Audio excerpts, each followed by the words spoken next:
Excellencies, distinguished delegates, the meeting is called to order. We will now continue with the deliberations under agenda item 2A on the theme of the 80th session, Leveraging Digital Innovation for Sustainable Development in Asia and the Pacific, with the high-level thematic roundtable on digital inclusion. Please note that we will not entertain questions at the end of the roundtable, but will proceed without delay with agenda item 3, Special Body on Least Developed, Landlocked, Developing and Small Land Island Developing States. Before I hand over to the moderator of this roundtable, the Secretariat has prepared a video to set the scene. May I ask the conference room officer to play the video? Access to digital technologies and innovation can open a door to new opportunities. But for some, this door remains closed. People across Asia and the Pacific can be excluded from the digital space for many reasons: gender, age, disability, geography, ethnicity, migration status, education, and wealth. Being left out of the digital world means less access to information, education, employment opportunities, social protection, healthcare, and finance. We need to ensure marginalized groups are able to fully participate in the digital age. This means giving people access to skills and training, fostering supportive ecosystems, and protecting marginalized groups from online abuse. An open, free, secure, and human-centered digital future is essential for the achievement of the Sustainable Development Goals in Asia and the Pacific. Let's make sure no one is left behind in the digital age.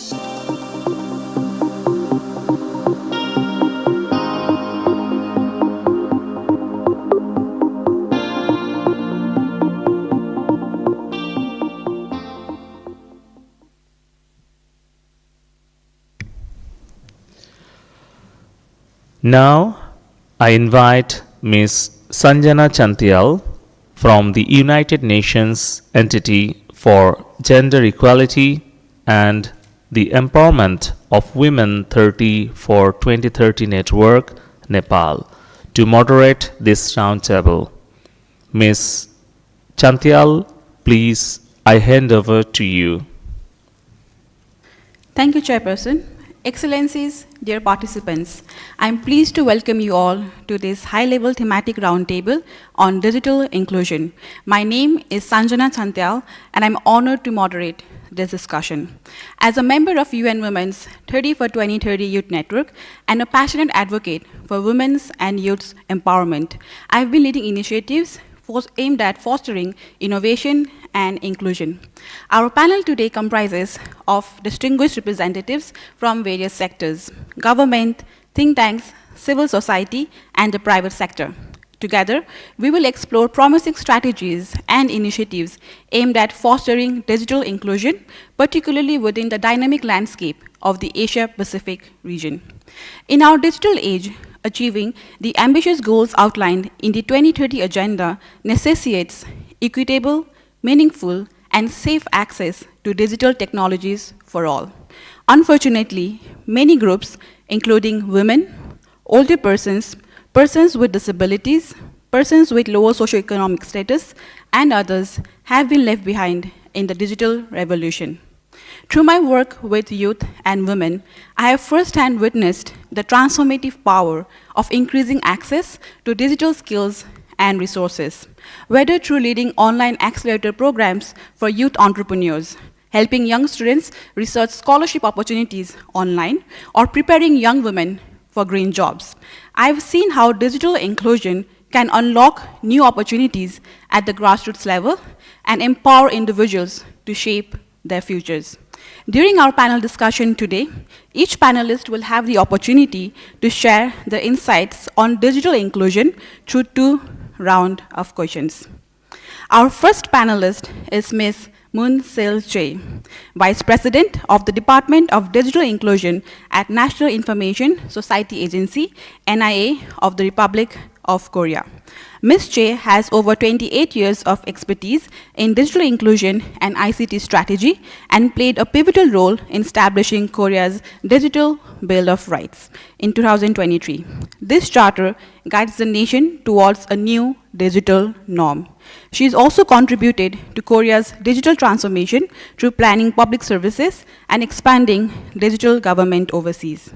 Ms. Jae, the Republic of Korea has taken a number of steps to ensure the inclusion of persons in vulnerable situations in the digital era, including by creating the Digital Bill of Rights. What does the Bill of Rights entail, and how is your organization implementing it?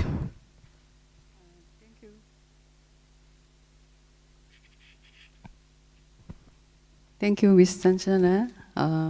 In September 2022, the President of the Republic of Korea highlighted in his New York initiative that our new digital era must be guided by universal human values. Since then, he has continued discussions at the global level, including those at the Paris Digital Vision Forum, and in September last year, on the first anniversary of the New York initiative, the President announced the Digital Bill of Rights, outlining a foundational framework for establishing a new digital order that the international community can collectively endorse and purse.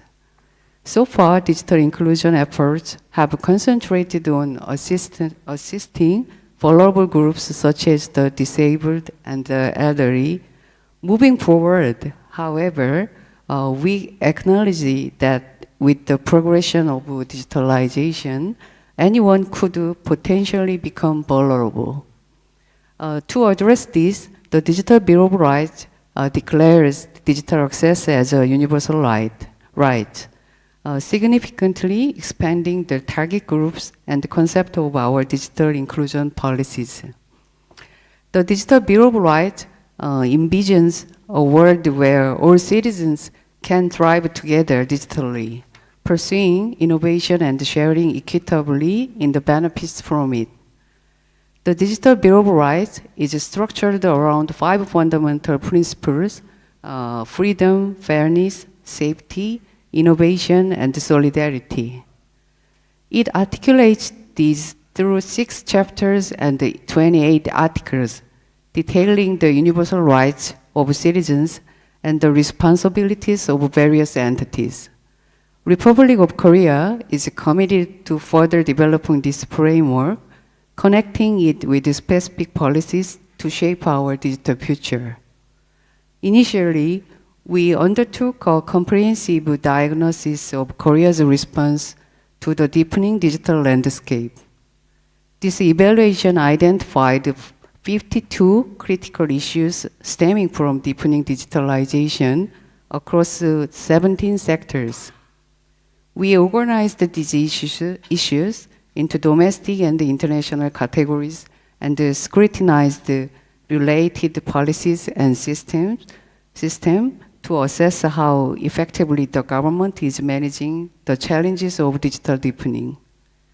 Furthermore, we have developed a comprehensive pan-governmental plan to address the 52 identified issues. Central to this initiative, NIA and the Ministry of Science and ICT will collaborate with other relevant ministries.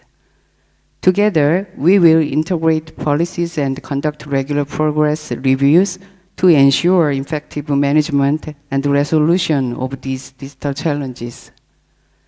Specifically, we will engage in focused public discussions with relevant ministries on key issues and develop detailed response plans, including the enactment and revision of laws and regulations, as well as system improvements. The main issues we are addressing include 8 topics that have garnered significant public interest or present practical opportunities for improvement.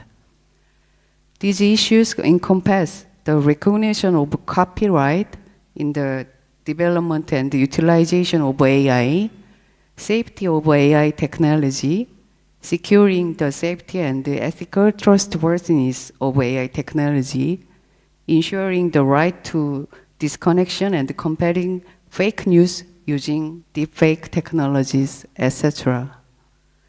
Korea is actively addressing the challenges of digital deepening at the national level, guided by the principles of the Digital Bill of Rights. We are committed to sharing our experiences and insights with the UNESCO and the other nations to foster a collaborative approach to digital transformation. Thank you.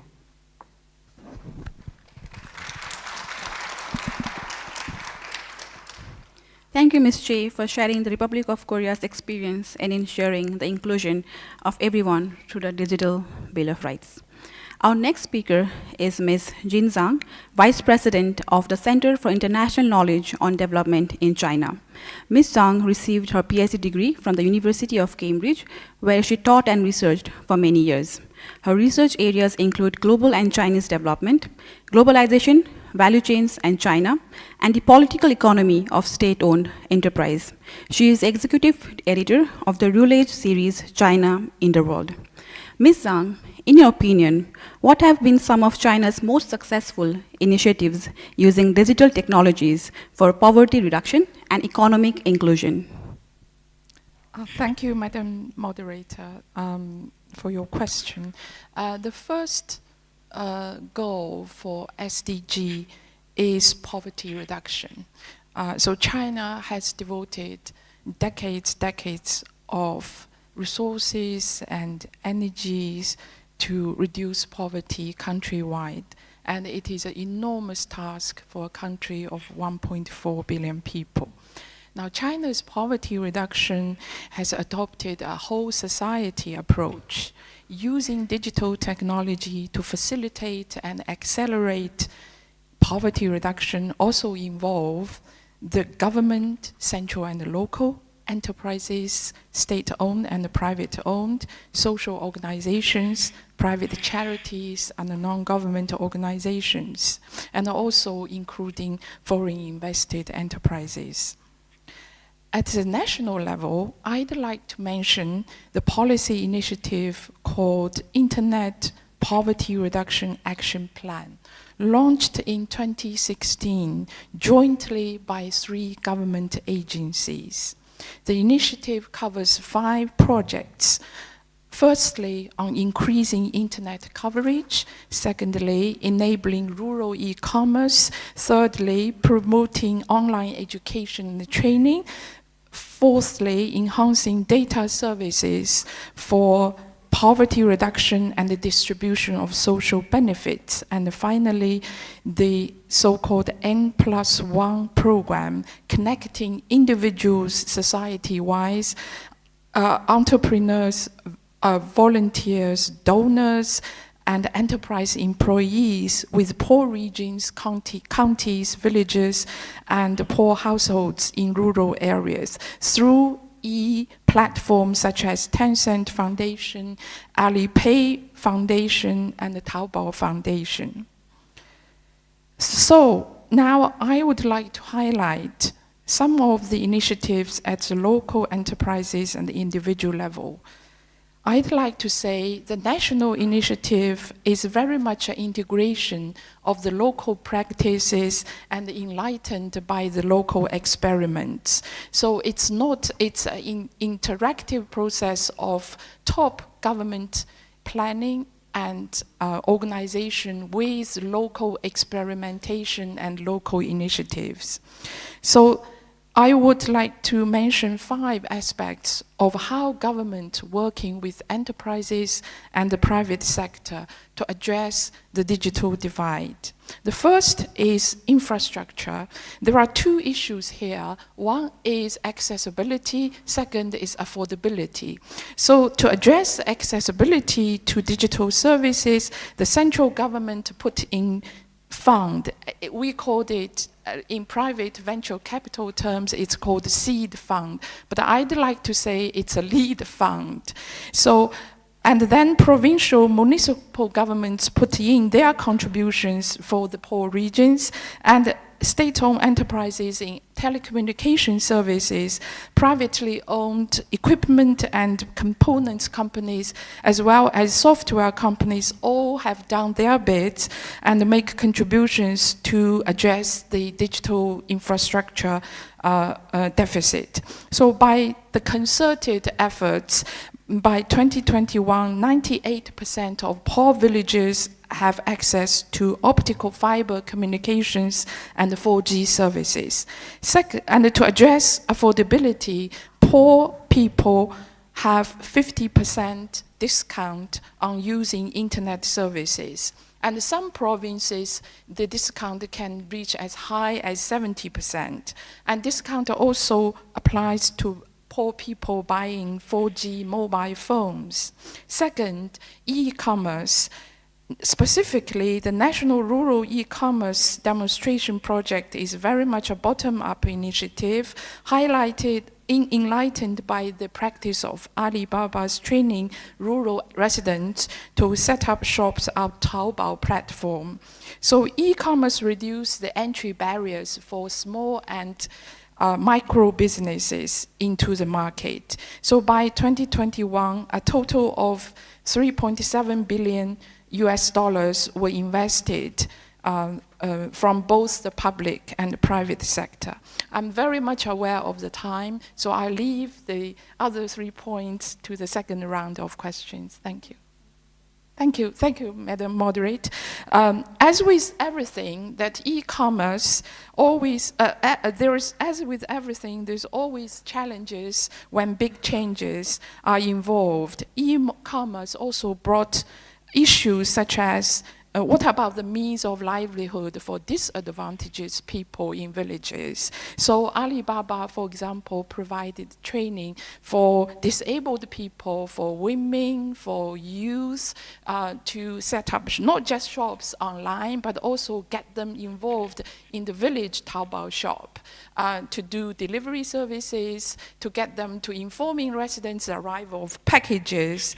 So these are and dedicated pages and services on helping rural communities. I myself is a shopper on these dedicated pages. It is good to know that the products are from these rural regions. It's not just about I have done my bit for poverty reduction, but also it is good to know that the human connection, this is really means a lot to me. So thirdly, digital finance. I'll be very quick. China set up the first cloud-based commercial bank, MY Bank, My Bank, on the Alibaba and Alipay platform to provide loans to poor individuals and small micro businesses. JD.com, another platform, provided digital agricultural loans. And I know we have a panelist here from the private banking sector talking about this. Fourthly, the online education and the training. So it's about connecting rural schools to urban schools to share teaching experiences. You may ask, what about these rural teachers in the classroom? Would they feel left out? So private business such as Alibaba and other charitable foundations provide trainings to rural teachers to enhance their skills to teach in rural classrooms, be it mathematics or be it music. Fifthly, the data services for distributing social benefits. I would like to highlight the telemedical services. And we all know that it's very difficult for village doctors and the county level medical centers to diagnose very difficult cases. So digital platforms, or sometimes, for example, VooV meeting apps can help rural doctors to connect with doctors in urban areas in Shanghai, in Beijing, and in Guangdong to help them to diagnose difficult cases and send the patients to appropriate hospitals for treatment. Thank you. Thank you. Thank you, Ms. Zhang, for your insightful response on China's initiatives using digital technologies for poverty reduction and economic inclusion. I would now like to introduce Mr. Zorikto Gomboin, Deputy Head of the Laboratory of International Development, Standardization, and Application of ICTs, Radio Research and Development Institute of the Russian Federation. Mr. Gomboin is a digital policy researcher with experience in international digital cooperation endeavors in the Asia-Pacific and beyond. He has served in elected positions and as a delegate, and his work has resulted in national legislation texts, ministerial declarations, model laws, and binding international agreements. Mr. Gomboin, the Russian Federation has put in place a number of policies and standards on digital accessibility and also implemented projects to improve digital inclusion. Could you please share how these dual legislative and project approaches have complemented each other to improve digital inclusion? Большое спасибо. Я буду говорить на русском.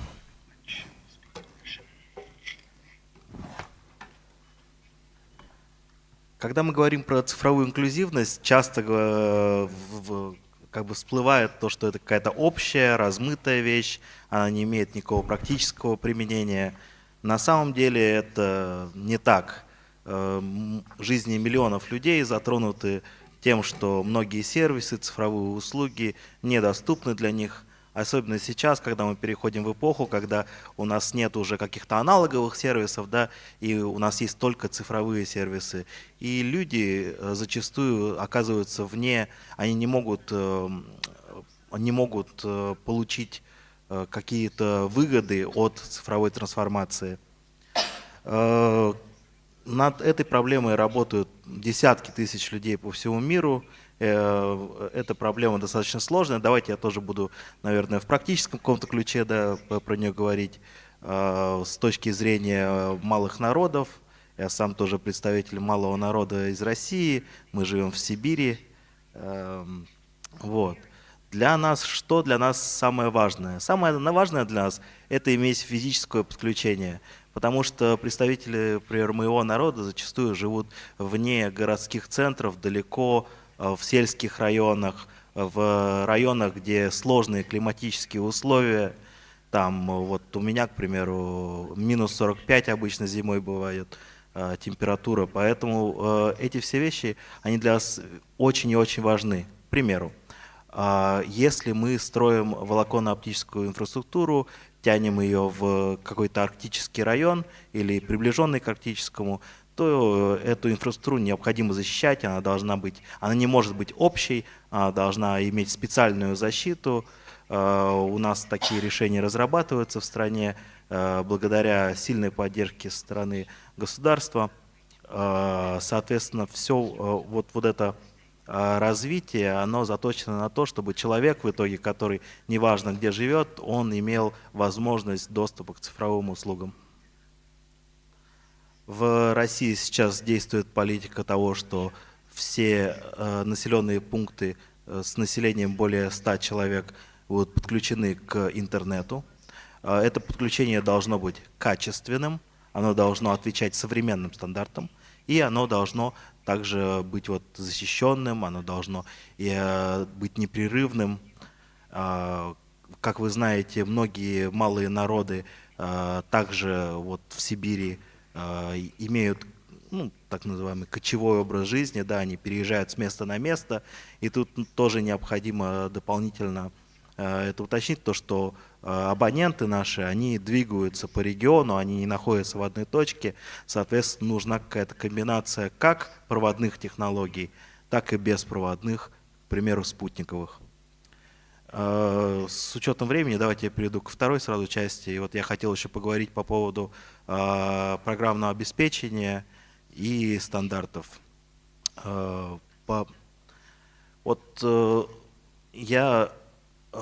Я представляю народ из Бурятии. Мы сейчас в 2024 году, у меня есть в кармане телефон, и в этом телефоне до сих пор нет поддержки бурятского языка, хотя нас тут 1 миллион человек. Как вы думаете, если мы будем разрабатывать и модели, насколько будет сильна представленность бурятского народа вот в этих ИИ-моделях? Я думаю, не особо большая. То, что нужно добиться, это то, что при разработке программного обеспечения, при разработке особенно операционных систем должен быть максимально широкий учет интересов разных групп, соответственно, и региональная представленность, безусловно, тоже должна быть. Особенно это относится к организациям, которые разрабатывают стандарты. Зачастую мы видим некие разные перекосы, да, в разные регионы мира. Я считаю, что должна быть равный, честный процесс разработки этих стандартов. Большое спасибо. Я вернусь к этому еще во втором вопросе. Спасибо.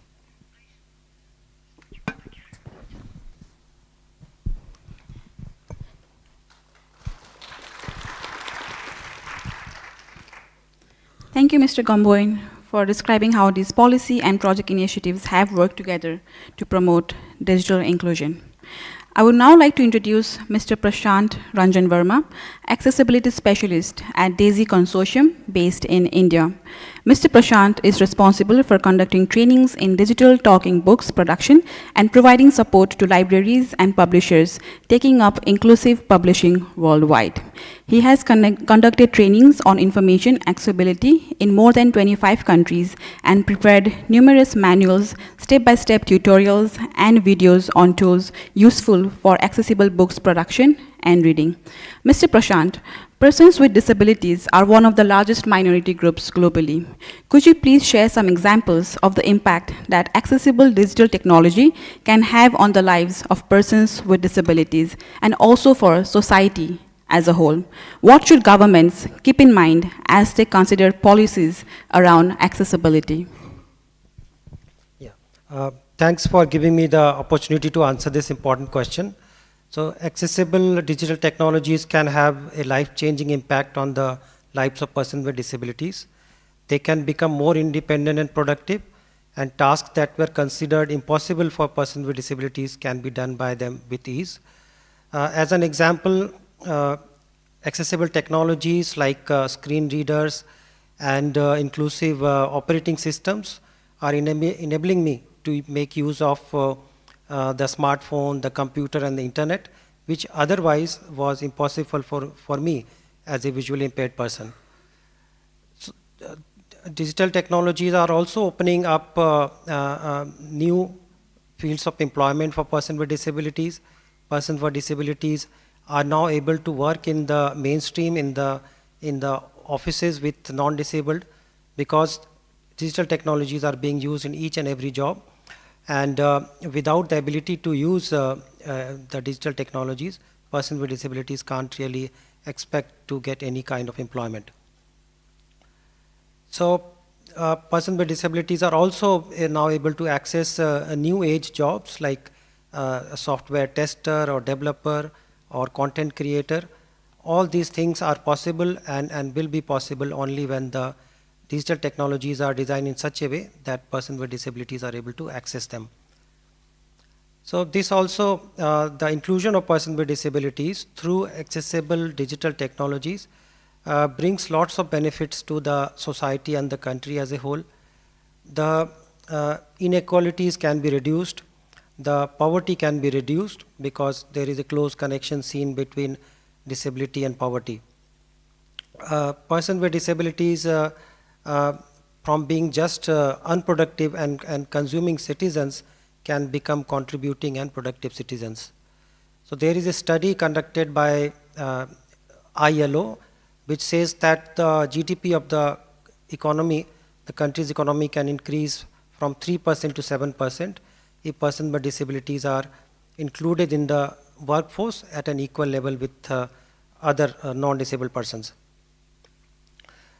But governments need to keep in mind and create many policies for ensuring that the digital technologies are accessible. First of all, there is a need to either adopt or create technical standards for accessibility compliance, ensuring that all products and services are accessible to everyone. As an example, the Indian government has created a new standard based on the European Union standards, which lays down the technical specifications for designing all digital products, services, and experiences.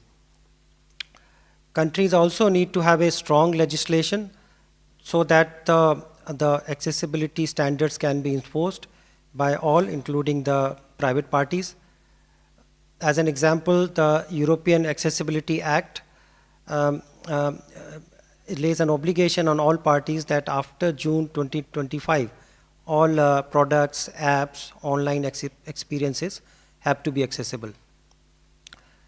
Governments also have to put in a place for increasing awareness regarding the digital accessibility, training courses, agencies that can test and certify products and services for accessibility.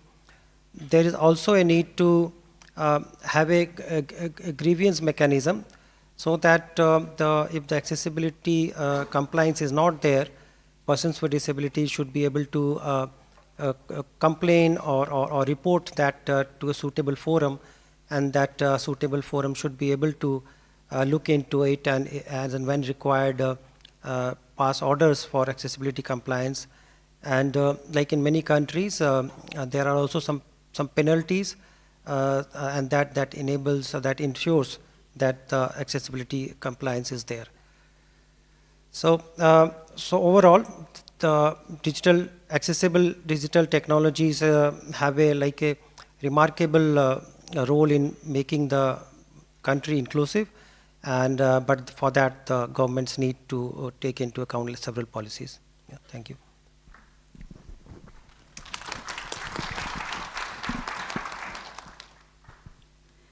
Thank you, Mr. Prashant, for sharing the importance of accessible digital technology and how governments can foster accessible digital technologies.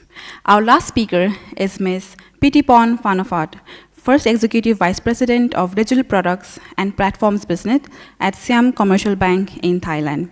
Ms. Phanafat leads strategic partnerships and investments for SCB, advocating to bridge the digital divide and enhance financial inclusivity.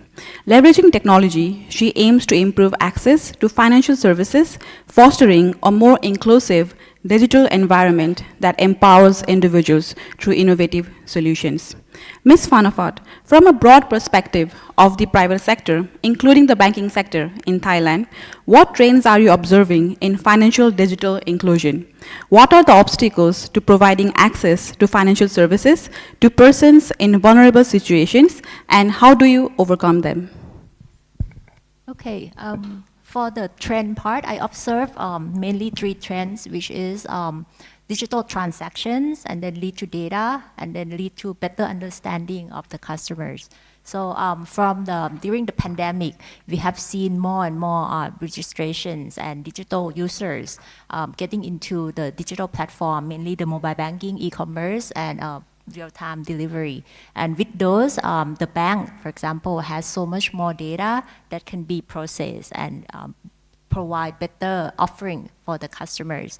So for a lot of the segments that more digitally reluctant in the past, during the COVID, we see them getting on board more. We have got more than 100 plus thousand digital users adding into the mobile banking per month, which is about 20% more than the pre-pandemic. And many of those are the elderly segments, 50 plus. And for us, on those are good signs that getting people on board. In addition to that, the government scheme, which is the Bao Tang or the Prompt Pay, has stepped up, encourage more and more users to use the digital transactions.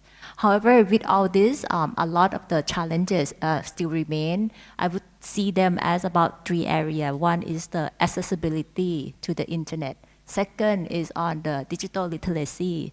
And the third one is the financial literacy. I think you need one before you get to 2 and get to 3. But then Thailand, although Thailand did very well in terms of the accessibility, and we have about 80+% of the internet penetration, but the rural area, the upcountry, there's still areas where that's still a challenge. And in terms of the digital literacy and the financial literacy, we see a lot better in Bangkok, while in the upcountry, I think they're less so. And I think examples would be mobile banking as an example. So we see more, about 50% plus in terms of the digital users are from Bangkok, and about another 50 in upcountry, while in terms of demographic, there's about 80% upcountry. So we are still underrepresented for upcountry for the mobile banking. And in terms of stats, QR code, for example, Thailand is one of the top 10 countries in the world that use QR code. So that should give us good sign. However, if you look at in terms of financial product that we have on digital, even though a lot of people use mobile banking, they mainly use it for transactions. They don't use it to buy products. And they use it to view the summary of what they have in terms of balance of the bank account. But they don't use it as much in terms of buying insurance or investment yet. So I think these are the challenges. And I would see that we have to move people along the way from accessibility to digital literacy and the financial literacy. And in order to do that, I think many parties need to play a role. So the bank can do more in terms of the financial literacy. We can provide a lot of the insight. We can make it more secure. We can make it more alert-based and make it customer-friendly or come up with innovative products. However, in terms of the digital literacy, I think it needs many parties to work together, collaborate, from private sector to public sector and also the regulator to provide that. And I think that also will encourage the more inclusion from the elderly or the minority or the rural area. And accessibility, I would see that as maybe private sectors like the telco or other players can make it more accessible for the rural area. Thank you.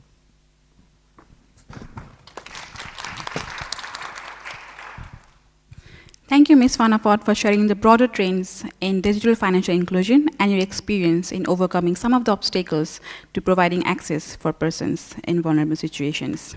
Thank you to each of our panelists for your insightful answers.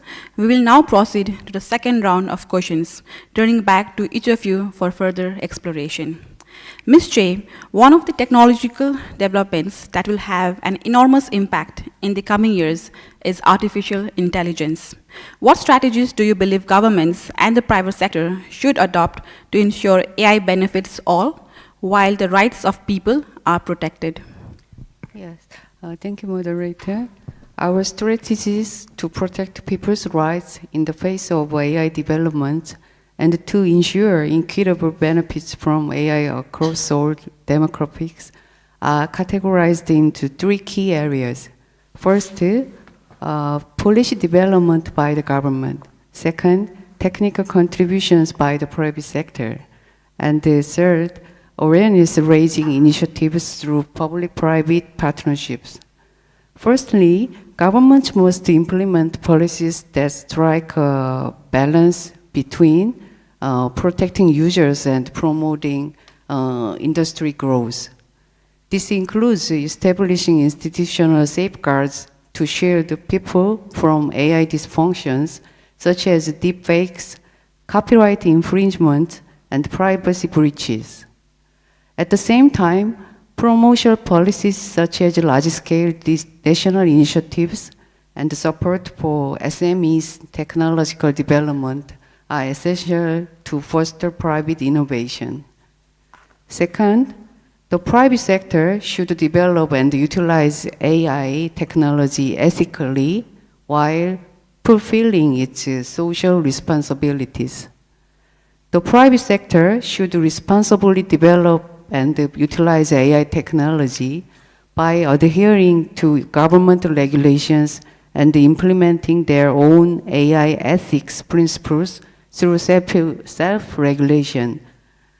Additionally, they must consider vulnerable groups who might be marginalized or excluded from benefiting from AI technologies. From the early stage of technology development, there should be a focus on ensuring AI accessibility and convenience, aiming to create technologies that are easy to use and inclusive for all. Third, while both government and private sector play crucial roles, the most effective strategy involves collaborative public-private partnerships.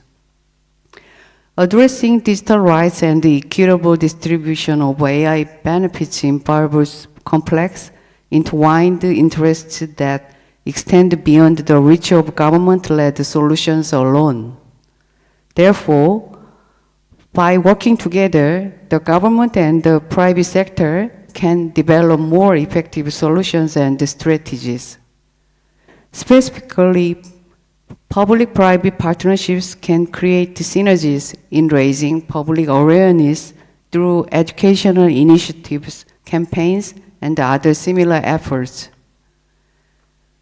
Recently, acknowledging the importance of ethical competency for both users and providers, we have intensified our efforts to promote ethics training targeting corporate employee and the AI developers. In summary, our three strategies: balanced government policy, private sector development of ethical and inclusive services and technologies, and the public-private partnerships to raise awareness, will foster positive societal impacts and protect people's rights from the AI revolution. Thank you.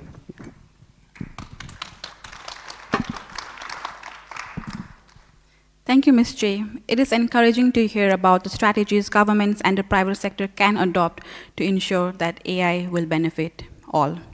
I now give the floor to our next panelist, Ms. Zinzang. Digital skills are crucial for youth entering the labor force. What are some successful approaches you have seen to building the digital capacity of youth to improve their employability?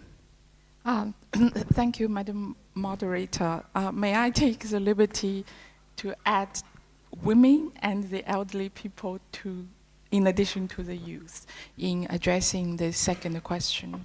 For women, I'd like to highlight Alibaba's award-winning Cyber Mulan program, supporting employment for women and skill enhancing for women. And it always reminds me of the name of this program, always reminds me of the film Mulan, overcoming all these adversities and to achieve her goals. So it's set up in 2018, and so far they have helped 4 million women to have free insurance for job security, and also supported to set 3 provinces in poor regions to set up job centers to train women for digital skill-related job opportunities.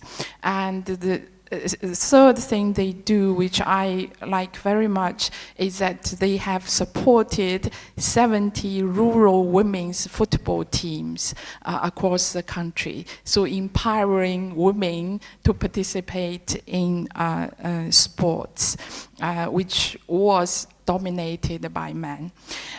Secondly, the youth, answering your question, I'd like to highlight 2 initiatives. The first one is through the online training and the education projects and programs initiated by the government and initiated by the private sector. There are lots of across the country individual projects support to train university students from poor regions across the country for digital skill, enhancing their digital skills to help them to get a better opportunity to be employed in the competitive job markets. And I must say that the digital platforms across the board, Tencent, Alibaba, JD.com, and also other digital platforms, they have done a lot of work in this area. Secondly, is the government initiative initiated by the National Development and Reform Commission is a systematic training program to support returning youth to the countryside, meaning these youth either born by migrant workers living, when they were born in the urban areas, and they grew up in urban areas, but now they would like to return to their homeland, home villages to start their own businesses. And the government has a set of policy matching up funds by the private sector, charitable foundations to support these young people. Mostly they are engaged in modern agriculture projects and also local tourism businesses. And they will get seed fund or lead fund from the government and also charitable foundations. And this, in my province, for example, Zhejiang is along the coastal area, lots of young people now returning to their villages. Not just migrant young people, but also university graduates.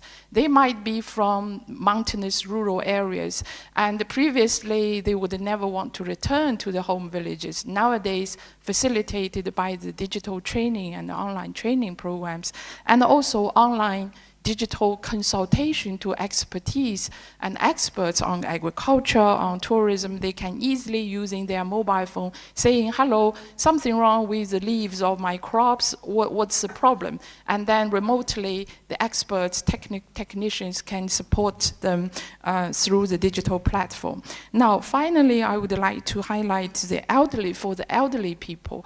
The pandemic has highlighted the importance of digital access for elderly people due to the health codes and using shopping online.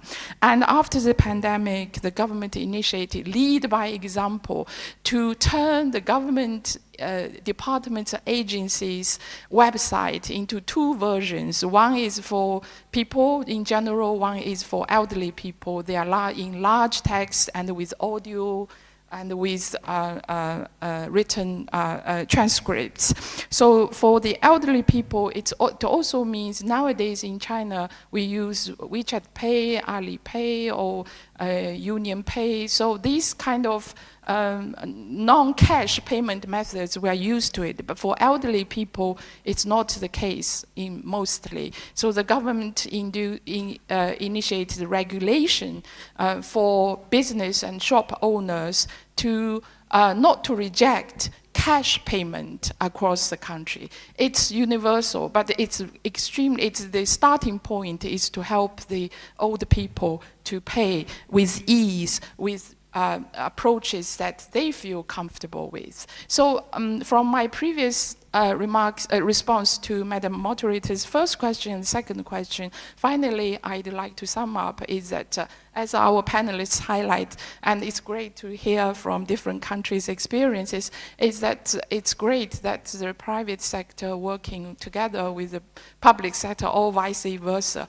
I think the goal is to help poverty reduction, and the goal is to enhance the welfare of our citizens. Thank you.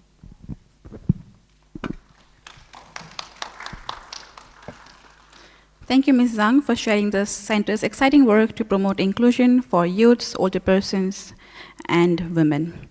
I will now hand the floor to Mr. Gomboin for his second question. Small and medium-sized enterprises are major drivers of economic growth in the Asia-Pacific region, and digitalization offers new opportunities to expand this sector. How has the Russian Federation included SMEs into their digital public policies to promote inclusive economic growth? Большое спасибо за вопрос. все еще продолжаю говорить на русском. Действительно, сейчас мы с ESCAP вот ведем проект, который посвящен цифровым государственным услугам в интересах СМП, средних, малых предприятий. В рамках этого проекта мы смотрим, как сделать так, чтобы инклюзивность цифровых государственных услуг была обеспечена, соответственно, как учесть интересы разных групп внутри стран-бенефициаров. Это достаточно такие практические вопросы, которые, как я уже говорил, для меня вот больше интересен некий какой-то практический ключ, да?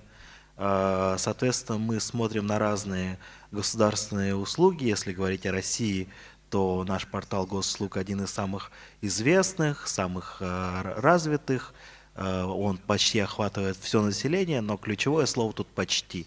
Потому что последние несколько процентов – это самые сложные проценты, чтобы их охватить.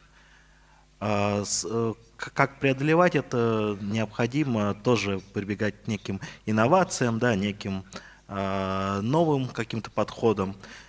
Поделюсь, к примеру, одним. Вот рассказывали про старшее поколение, и, соответственно, цифровые навыки старшего поколения. Есть в России проект, называется «Расскажи бабушке». Там дети, условно, от 10 до 15 лет на видео рассказывают про какие-то простые вещи о цифровых навыках, о цифровых услугах, как ими пользоваться. И, соответственно, мы узнали то, что усвояемость материала с пожилыми людьми, когда им рассказывает ребенок, выше на, если не ошибаюсь, 57%.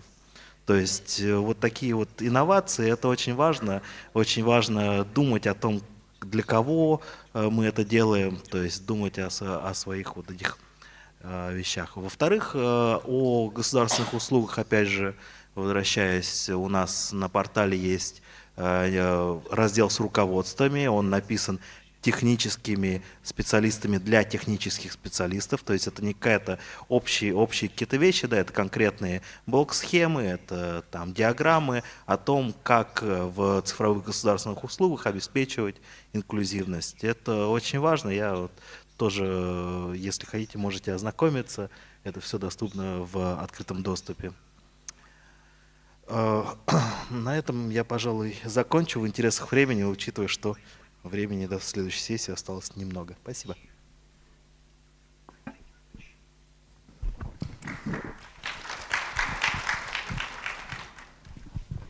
Thank you, Mr. Gomboin, for your insightful remarks, and I really like the idea of intergenerational collaboration to address the issues around us. I now give the floor to Mr. Prashant Ranjan Verma. Mr. Verma, for digital technologies to be inclusive, they not only need to be accessible, they also need to be available, usable, affordable, and of a high quality. How do these factors impact persons with disabilities, and what policies could governments consider to promote digital inclusion for persons with disabilities and persons in vulnerable situations? Yeah. So previously I spoke on the potential of accessible digital technologies in making persons with disabilities more productive and independent. However, in reality, in the Asia Pacific region, most of the digital products and services are not accessible, and as a result, persons with disabilities are facing further isolation and are on the wrong side of the digital divide. Some studies were conducted to check the impact of the COVID pandemic on the lives of persons with disabilities. And these revealed that particularly due to inaccessible digital services, persons with disabilities faced great challenges in accessing food and education and employment. So governments need to create new policies for ensuring that the digital products and services are accessible, they are also affordable. There are many assistive technologies which enable access to the digital device for persons with disabilities. Those technologies work with the mainstream digital devices like a computer or the smartphone. So these assistive technologies, unfortunately, most of them are not compliant or not supporting the regional languages and tend to be mostly expensive. So so countries need to actually do a study within their own countries, study the landscape of the assistive technology and digital access, and find out the technological gaps. So it's likely that very often it will come out that many of the foundational assistive technologies like text-to-speech or OCR are not available for many of the languages used in the country. So, there is a need to develop the assistive technologies in these languages. It will require some investment from the government, some programs, and also many of the hardware devices should be developed locally. For this also, government will need to create some policies. Particularly in the developing countries, there is a close linkage between disability and poverty, and persons with disabilities do not have the capacity, the affordability to purchase digital devices, to acquire the digital literacy, and to use the internet and other services. So to develop their capability and equip them with a digital device, again the countries need to develop some policies. In some countries, there are some programs that provide a digital device either free of cost or at a subsidized rate to persons with disabilities. So such programs need to be developed and strengthened. And in particular, there have to be some programs for providing training and making the person with disabilities digitally literate. Then only they will be able to take advantage of the digital economy.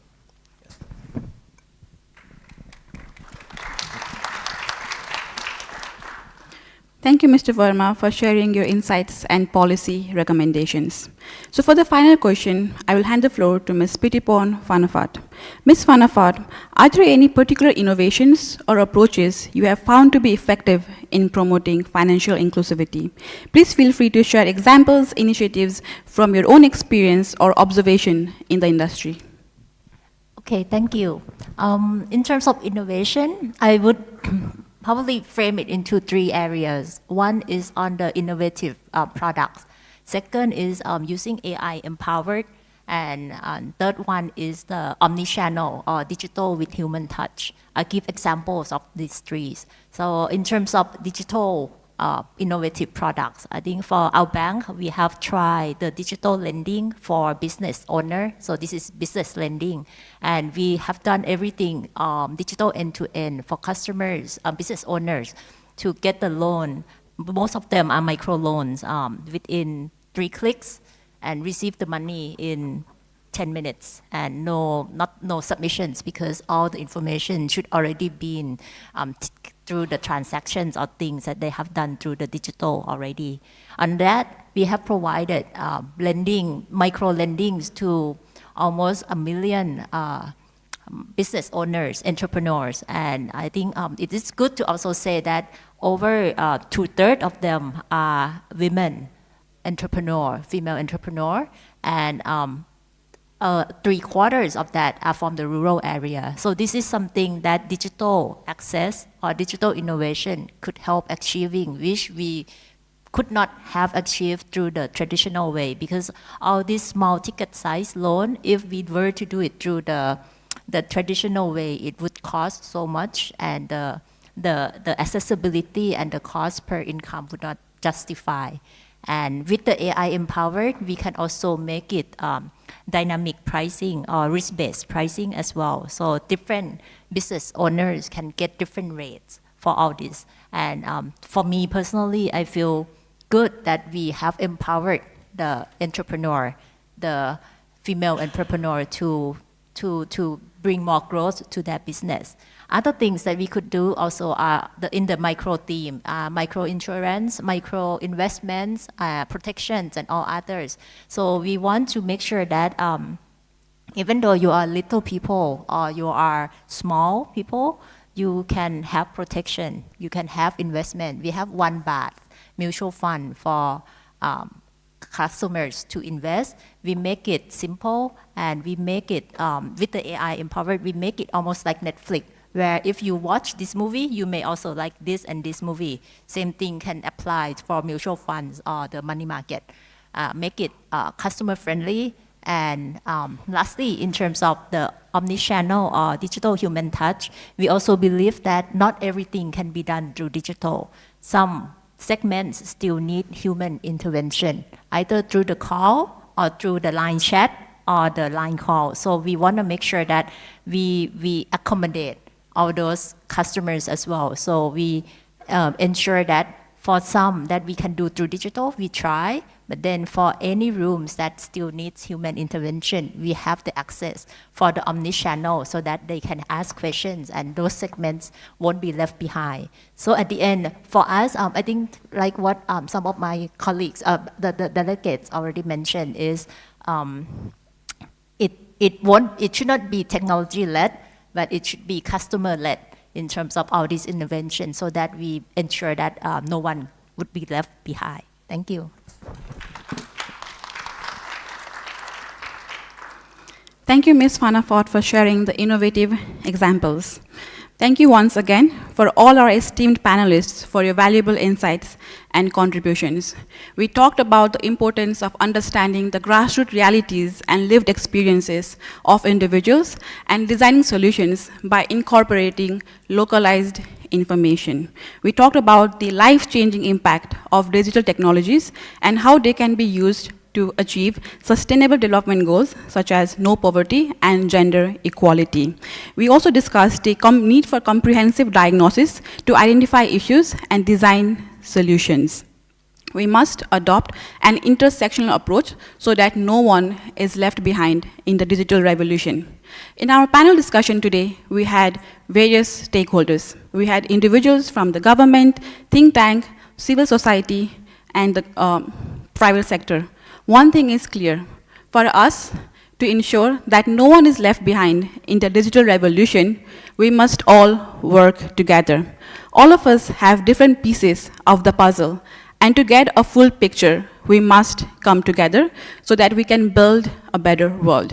Digital technologies were designed by humans, and humans have the power to change that. So let's adopt a human-centric, a society-centric approach as we move towards a digital world. So for a digital world where all citizens can thrive, let us collaboratively work together. Thank you. I will now yield the floor back to the chair, and again, thank you so much for your participation.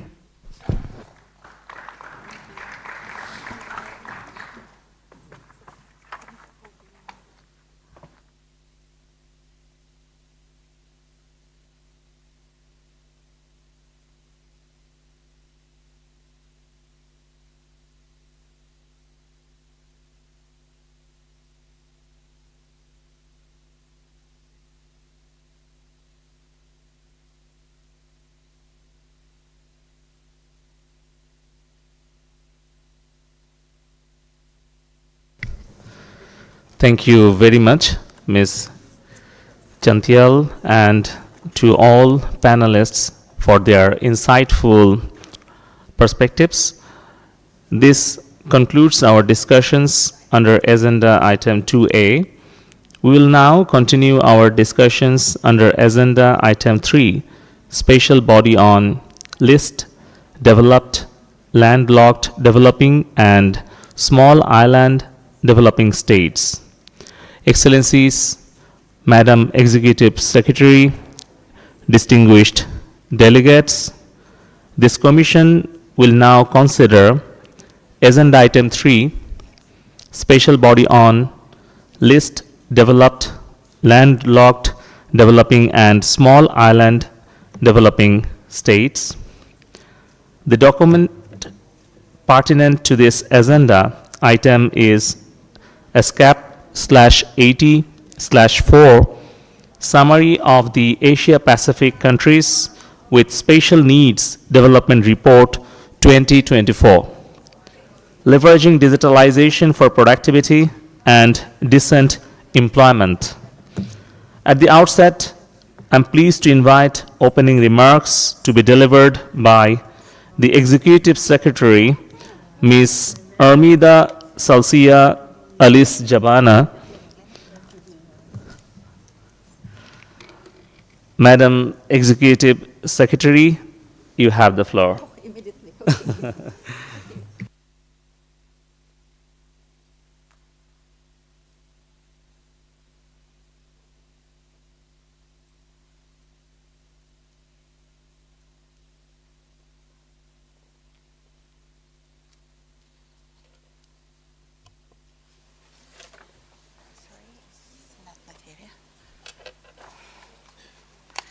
Very good afternoon, Excellencies, distinguished delegates. May I start by recognizing the presence of Excellency Senior Minister Lituch from Cambodia, Excellency Minister Madam Fekita Moloa Otoy Kamano from Tonga, Excellency Deputy Minister Mr. Yalakov Babanyas from Turkmenistan, my dear friend, USG High Representative of OHRLS, Ms. Rabab Fatima, distinguished participants, colleagues, ladies and gentlemen. Again, very good afternoon. It is always a pleasure to welcome you to the special body on least developed, landlocked developing and small island developing states. Digitalization is more than mere technological advancement. It can be a transformative force to accelerate SDGs. It can empower countries in special situations to overcome conventional infrastructural challenges, enable access to global markets, foster entrepreneurship, and transform essential service delivery. Moreover, these opportunities come at a time when traditional labor-intensive industrialization is becoming less viable due to a surge in labor automation.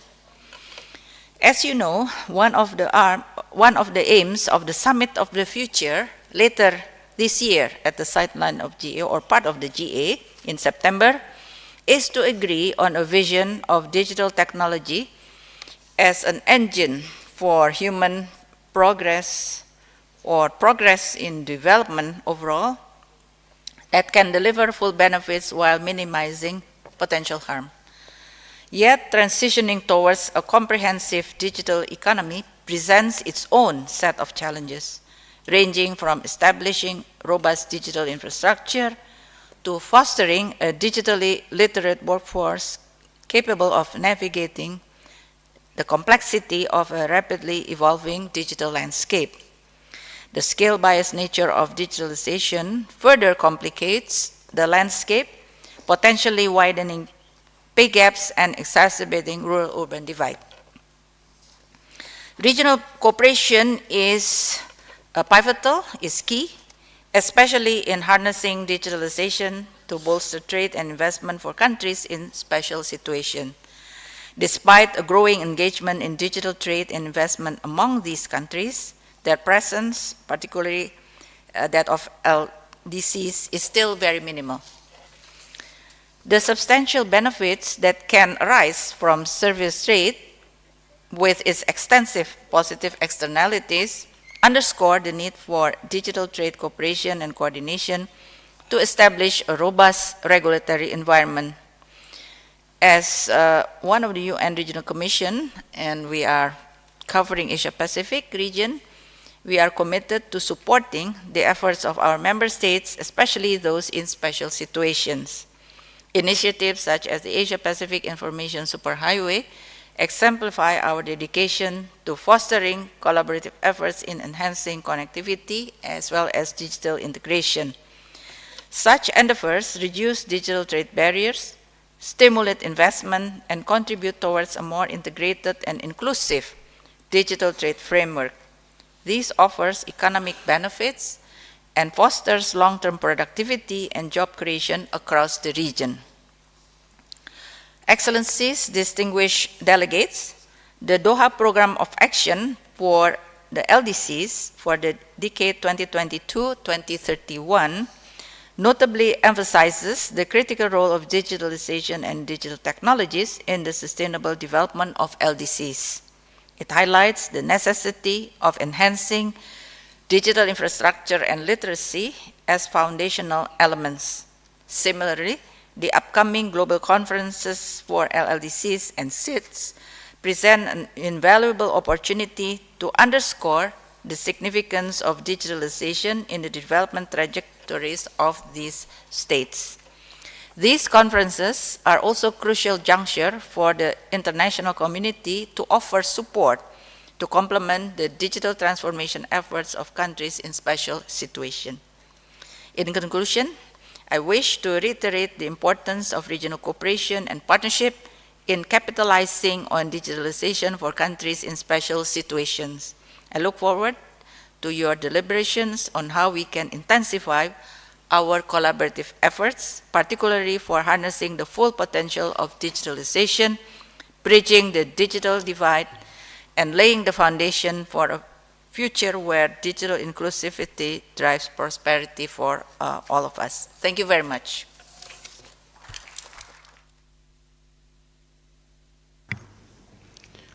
Thank you very much, Madam Executive Secretary.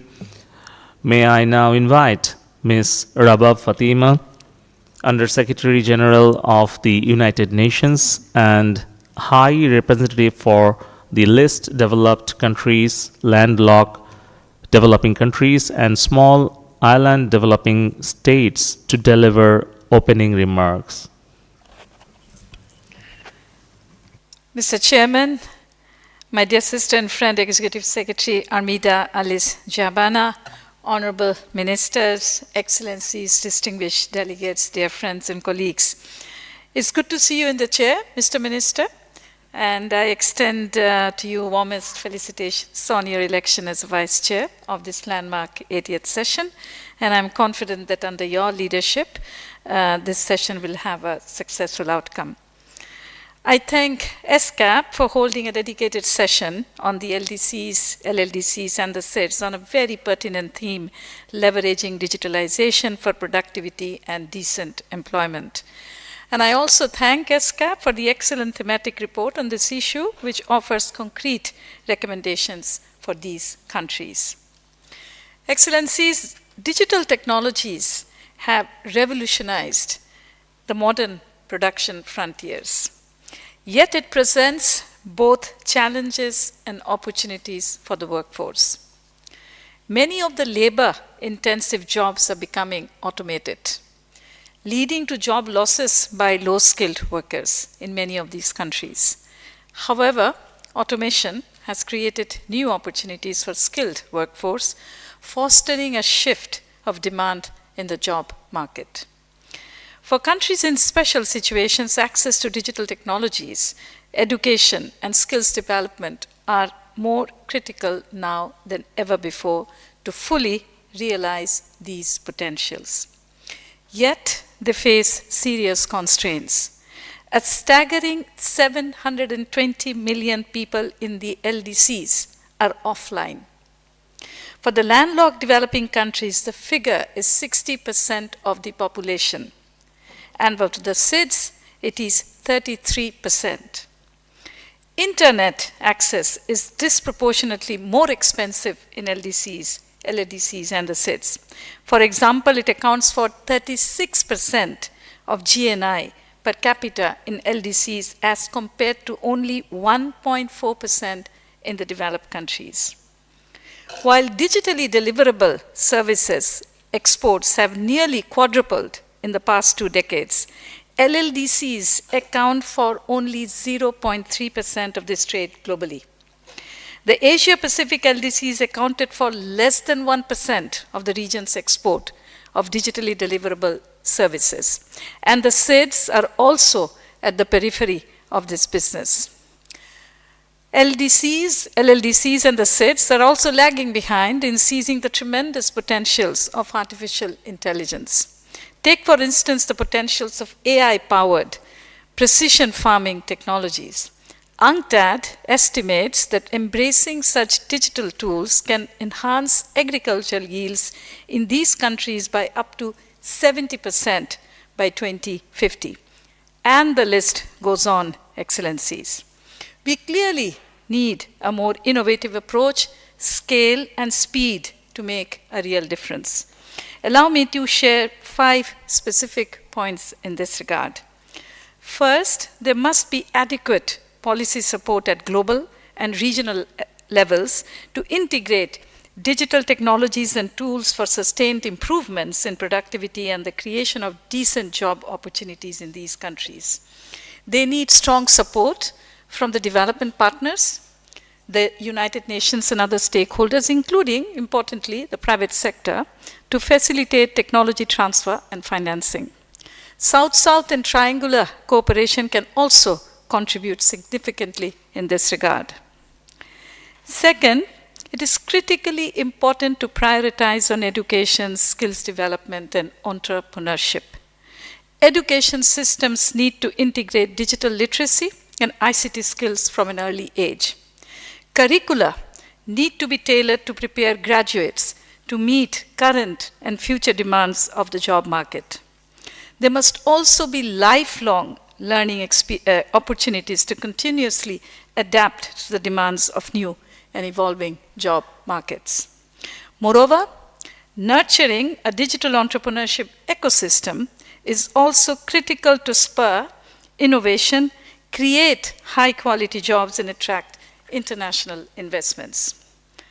Third, we need to significantly scale up investment in ICT infrastructure.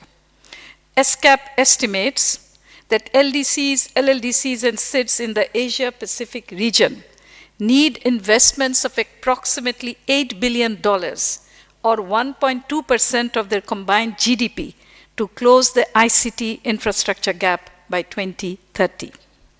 The affordability of internet is another critical issue. The United Nations Broadband Commission has set a target for affordable entry-level service at 2% of GNI per capita for these countries. The LDCs, LLDCs, and the SIDS need strengthened global partnership to achieve these goals. Fourth, we must ensure that the benefits of the digital era are maximized while addressing its potential risks. The recently adopted United Nations General Assembly resolution on the promotion of safe, secure, and trustworthy artificial intelligence system is an important step forward in this direction. The United Nations Secretary General's advisory body on AI, in its interim report on governing AI for humanity, have also provided important recommendations in this regard. Member states are now working together to reach an agreement on a global digital compact by September this year, which aims to define shared principles for an open, free, and secure digital future for all. These global initiatives are expected to facilitate wider application of modern technologies for the greater benefit of humanity within established global norms and standards. Excellencies, finally, we need stronger multi-stakeholder partnerships. The Doha Program of Action for LDCs has a dedicated focus area on STI with specific targets, commitments, and deliverables. The new Program of Action for the SIDS, which has just been agreed by consensus in New York by the Preparatory Committee of the SIDS 4 conference, identified STI and digitalization as key action areas. And the draft document for the LLDC 3 conference has also identified STI and structural transformation as key priorities. A concerted effort is needed by development partners and international organizations, including the private sector, to meet their STI commitments in line with these important programs of actions, especially through enhanced technical and financial support. And the implementation of the WTO Article 66.2 is critically important in this regard too. Excellencies, distinguished delegates, allow me now to briefly update you on the most recent activities of my office in support of these 3 groups of countries.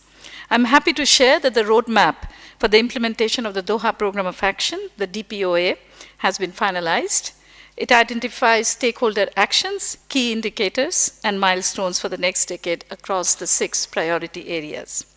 We have also made significant progress in taking forward the 5 deliverables of the DPOA, namely a sustainable graduation support facility, an online university for the LDCs, International Investment Support Center, food stockholding, and crisis mitigation and resilience building for the LDCs. And I thank the government of Qatar for announcing its support to implement 2 of these deliverables in the first phase, namely those on resilience building and on food stockholding. And this is indeed a very significant step forward in realizing the Doha Program of Action. We have also taken concrete steps to revitalize the work of the United Nations Technology Bank for the LDCs, which is based in Istanbul. It is playing a catalytic role in undertaking technology needs assessment for the LDCs, facilitating technology transfer and strengthening capacities and know-how. And I would like to take this opportunity to thank the government of Turkey for its continued support to the Technology Bank. Excellencies, for the SIDS and the LLDCs, this year is a critical one. We are just about a month away from the 4th International Conference on Small Island Developing States, the SIDS-4, to be held in Antigua and Barbuda, and the 3rd United Nations Conference on the Landlocked Developing Countries. A key deliverable of the new SIDS Program of Action, the Antigua-Barbuda Agenda for SIDS, the ABAS, is to establish a SIDS Center of Excellence in Antigua and Barbuda, which will include a SIDS data hub, a technology and innovation mechanism, and an island investment forum. The zero draft of the new program of action for the landlocked developing countries also proposes some specific deliverables, namely an infrastructure investment finance facility, the regional agriculture research centers, and a high-level panel of the UN Secretary General on freedom of transit. These deliverables, Excellencies, could be the game changers in accelerating sustainable development in the SIDS and the LLDCs. And I count on ESCAP's continued support and partnership to ensure the full and effective implementation of the next programs of actions in the region. These 2 conferences are our once-in-a-decade opportunity to bring about transformative changes in the 32 LLDCs and the 39 SIDS. And I call upon all your governments to participate at the highest political level at both these events. Excellencies, distinguished delegates, as the UN's High Representative for the LDCs, LLDCs, and the SIDS, 92 of the most vulnerable countries in the world, I am committed to keeping the priorities of these countries high on the UN's agenda, especially to enable them to harness the full benefits of the evolving digital technologies for their sustainable development and prosperity. Let us work together to support them, to achieve that, to ensure that no one is left behind. I thank you for your kind attention.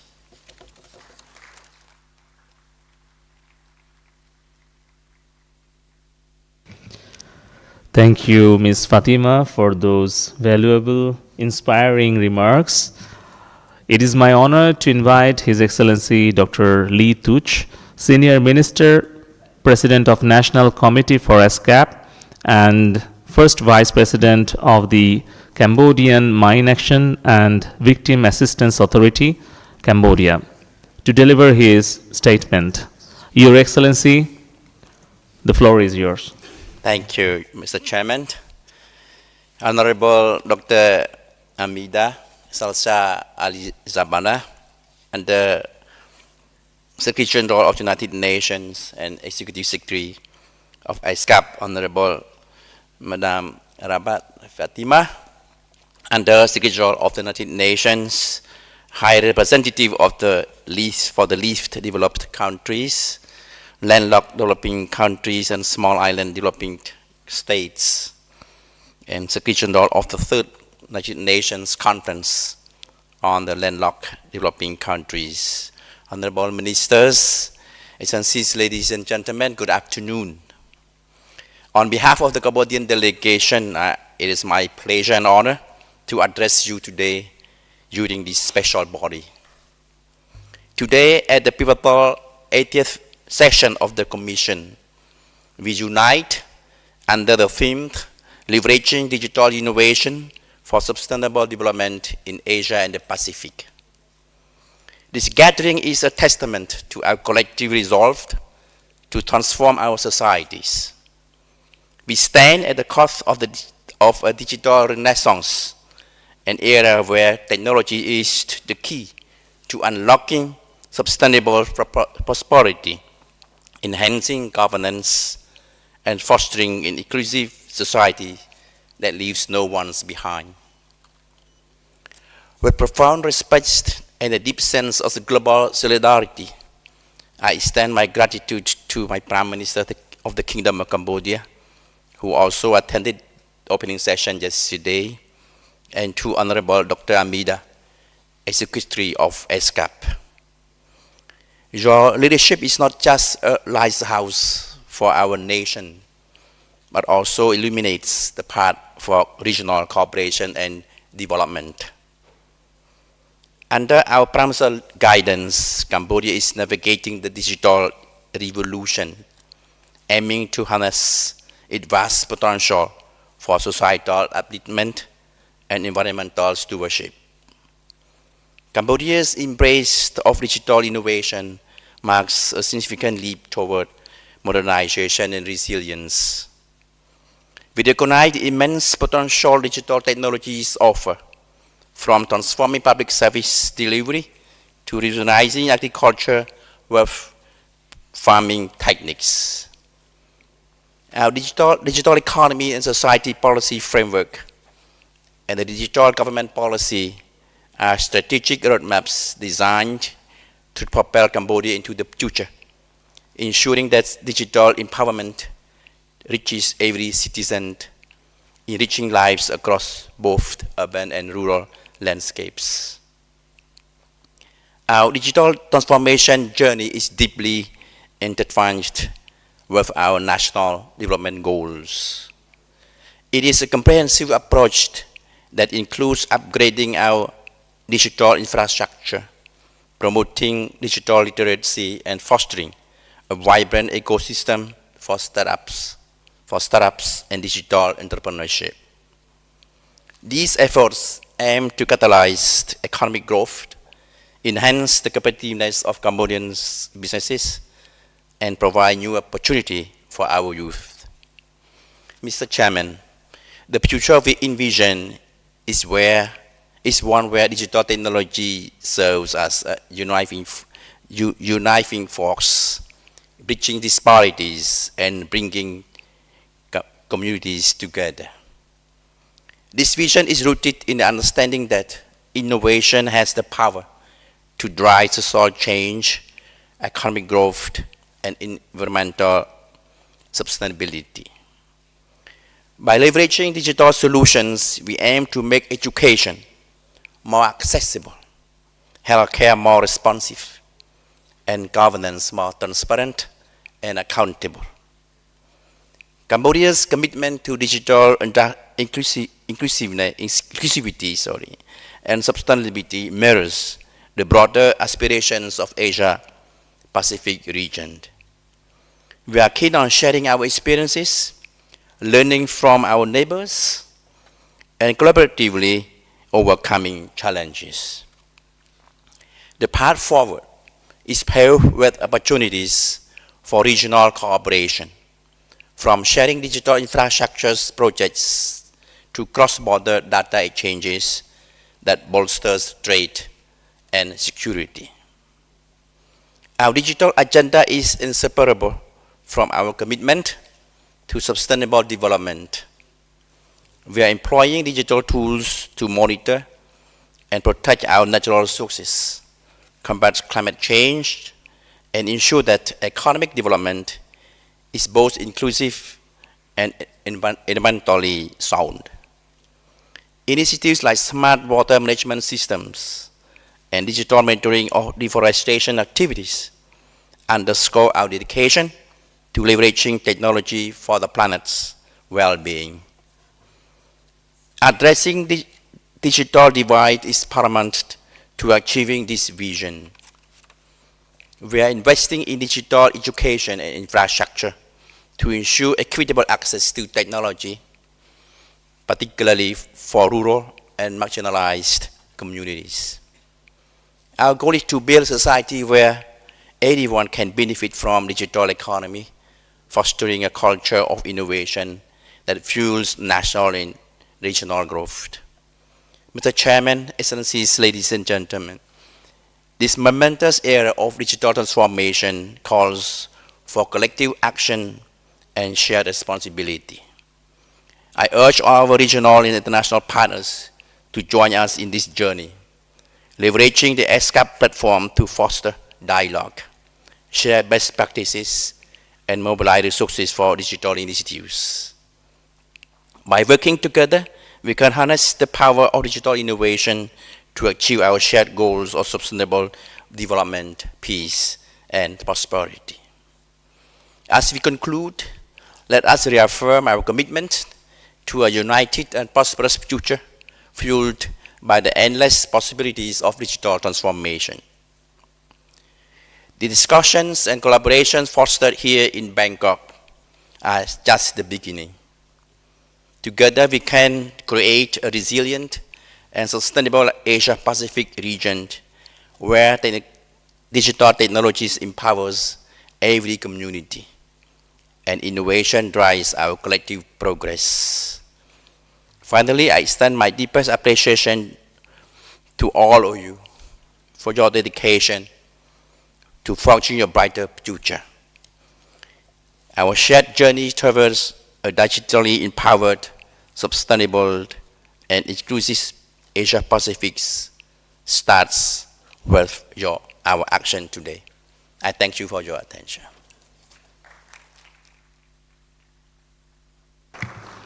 Thank you, Your Excellency. May I now invite Her Excellency Ms. Fekito Meloa Katoa Utoi Kamanu, Minister of Meteorology, Energy, Information, Disaster Management, Environment, Climate Change and Communications, Tonga, to deliver her statement. Your Excellency, the floor is yours. Distinguished Chair, Executive Secretary of UN ESCAP, Under Secretary General and High Representative for the least developed, landlocked and small island developing states, Honorable Ministers, Excellencies and delegates. I'm honored to address you today. 2024 is a pivotal year for small island developing states. We mark the conclusion of the current 10-year Samoa Pathway Program of Action for SIDS, and we look forward to the upcoming 4th International Conference on Small Island Developing States, our SIDS 4, to be held in Antigua and Barbuda in May 2024. The SIDS 4 conference will adopt a new 10-year international compact as the successor to the Samoa Pathway Program. Tonga had the privilege to host the Pacific SIDS preparatory process to SIDS 4 during August last year in Nuku'alofa. The Nuku'alofa outcome document reaffirmed that SIDS remain a special case for sustainable development given their unique and complex vulnerabilities. And this is consistent with the 2030 agenda and its sustainable development goals. This is consistent with the Sendai framework on disaster risk reduction, the Addis Ababa Action Agenda on Financing for Development, the New Urban Agenda, the Paris Agreement, and the 2050 Strategy for the Blue Pacific Continent. Climate change threats are now existential. The heightened frequency and severity of cyclones, rising sea levels caused by melting polar ice, plastic and other pollution in our oceans, more frequent heat waves and fires all cause suffering in the region. The related consequences are many. I draw your attention to the Pacific Leaders' Declaration in 2019 on preserving maritime zones in the face of climate change and related sea level rise. The declaration proclaims that the rights and entitlements related to our maritime zones, as established and notified to the Secretary General of the United Nations under the UN Convention on the Law of the Sea, shall continue to apply without reduction, notwithstanding any physical changes connected to climate change-related sea level rise. The Pacific region has made significant progress in preserving marine and land biodiversity. We work hard to achieve our vision of blue ocean economies. To advance, the region needs to prioritize the protection of marine and land habitats, the promotion of biodiversity, the enhancement of food security, and the establishment of more equitable partnerships. The Pacific region faces the challenges of non-communicable diseases. Gender inequality persists, particularly to achieve gender parity and political empowerment. There are still significant gaps in the development of disability inclusion. Priority has been placed on enhancing the rights to high-quality education and accessible education. Priority has also been placed on equitable economic growth, focusing on sustainable transport, communications and technology, sustainable tourism, sustainable energy, migration, and remittances. The challenges we must meet are many. To do so, the Pacific region faces limitations in terms of financial resources and access to sustainable finance, and this continues to include multiple challenges in accessing climate finance.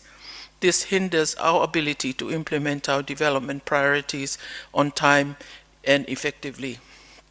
In this vein, the Pacific supported the Multidimensional Vulnerability Index as a tool to evaluate the vulnerabilities of SIDS and to enhance the ability to access development and climate finance, including official development assistance. We need action, and action means implementation, and we must look at the means of implementation from finance to trade, data and statistics, multi-stakeholder conferences and coordination mechanisms. In this, the SIDS partnership framework plays a critical role as it provides a platform for engagement with development partners and other relevant stakeholders. As a small island developing state, Tonga recognizes the unique challenges and opportunities that digitalization presents. The evolving nature of the service sector, coupled with advances in digital technologies, offers us a transformative tool to leapfrog traditional development models. Digitization holds immense promises, yet it requires addressing underlying challenges such as infrastructure limitations, poor digital literacy, and weak regulatory frameworks. These challenges hamper our ability to harness its full potential. As the ESCAP Digital Transformation Index reveals, the least developed countries, including many SIDS, score poorly in all 5 pillars of network, infrastructure, government, business, people, and ecosystem. The Nuku'alofa Outcomes document underscores the Pacific region's commitment to harnessing digitalization for sustainable development. In order to fully maximize our potential, we give utmost importance to consistently investing in digital infrastructure, increasing access to broadband, and lowering the cost of connectivity. Building conducive ecosystems is essential for digital enterprises and enabling everyone to actively participate in the digital economy. The benefits of digitization extend beyond increased productivity and employment. Digital technologies make services more tradable and give a chance to smaller countries to participate in global markets. They also require less capital investment, allowing us to pursue development despite our many resource constraints. The Pacific region can effectively tackle many of our challenges by harnessing digital innovation for sustainable development. We are now short 6 years away from concluding the Agenda 30. We declared a collective vision to leave no one behind. There has been a lot of discussion about making that a reality and tapping into the potential of new technologies. Managing the risks and benefits of new technologies require ethical guidelines, regulatory frameworks, research, and public education. To make the most of these advantages, it is crucial to address disparities in access to digital resources. The Nuku'alofa Outcomes document highlights the importance of enhancing the accessibility of affordable and reliable internet with specific emphasis on underserved communities. We strongly encourage global collaboration and assistance in narrowing the digital gap so that all our people can reap the benefits of digital advancements. It is equally important to invest in digital skills. Our focus will be on providing training and building capacity to empower our employees with the knowledge and skills required to succeed in the digital economy. This will not only improve our efficiency, but also generate new job prospects. Addressing climate change, natural disasters, and limited energy access is crucial when harnessing digitization. The Nuku'alofa Outcomes document highlights our commitment to the advancement of renewable energy solutions, the advocacy of climate resilience, and the allocation of resources to early warning systems. And these measures will create a more stable environment for digital innovation and economic growth. In order to make the Agenda 2030 a reality and fully utilize the power of new technologies, it is crucial to invest in digital infrastructure. By expanding broadband access and reducing connectivity costs, we can bring about a significant positive change in our society. And this will enable every individual to participate actively in the digital economy. To improve infrastructure and reach underserved areas, we need increased public funding and international assistance. Prioritizing the enhancement of digital literacy amongst our workforce is crucial as it directly affects our capacity to adopt new technologies and capitalize on job prospects. Enhancing digital innovation is of utmost importance as it enables better financial inclusion and easier access to e-education, e-health, and e-government. In addition, the need for ethical guidelines, regulatory framework, research, and public education are also essential to manage the risks and benefits of new technologies. So, and to conclude, the Pacific region finds itself currently at a pivotal moment on many fronts. We and you cannot afford to leave us behind. In this, digitization offers a promising solution to the challenges which confront us. By fully embracing digital innovation, making significant investments in our people, and cultivating strong partnerships, we have the potential to create a resilient future for our nations. Together, we can utilize technology to amplify our voices, accelerate progress, and ensure that everyone is included in our efforts to achieve the Sustainable Development Goals by 2030. The time to act is now, and by working together, we can and must shape a prosperous and sustainable tomorrow for generations to come. Thank you. Malo apito.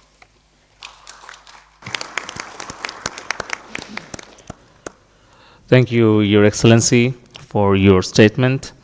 Now may I invite His Excellency Mr. Yalakov Babaniaz, Deputy Minister of Finance and Economy, Turkmenistan, to deliver his statement.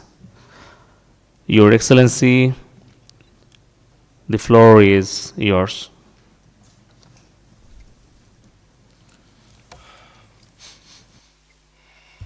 Здравствуйте, уважаемые господа. Позвольте мне выразить признательность экономической и социальной комиссии ООН для Азии и Тихого океана за приглашение принять участие на юбилейной 80-й сессии, а также за высокий уровень ее организации. Благодарю также за возможность поделиться нашим видением в отношении преобразующих возможностей цифровизации и автоматизации на площадке стран, не имеющих выхода к морю, а также развивающихся стран и малых островных развивающихся государств. Отмечаем актуальность проблематики, рассматриваемой в ходе нынешнего заседания по использованию цифровых технологий для повышения производительности и обеспечения достойной занятости. Цифровые инновации и технологии в современном мире – это важная составляющая социально-экономического развития государства.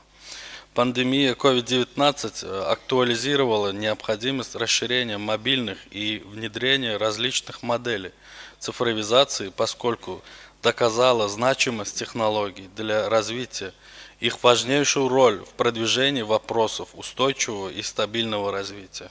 Кроме того, использование цифровизации, последней инновации в использовании интернета, позволяет увеличивать рабочие места и обеспечивать эффективность во многих отраслях экономики.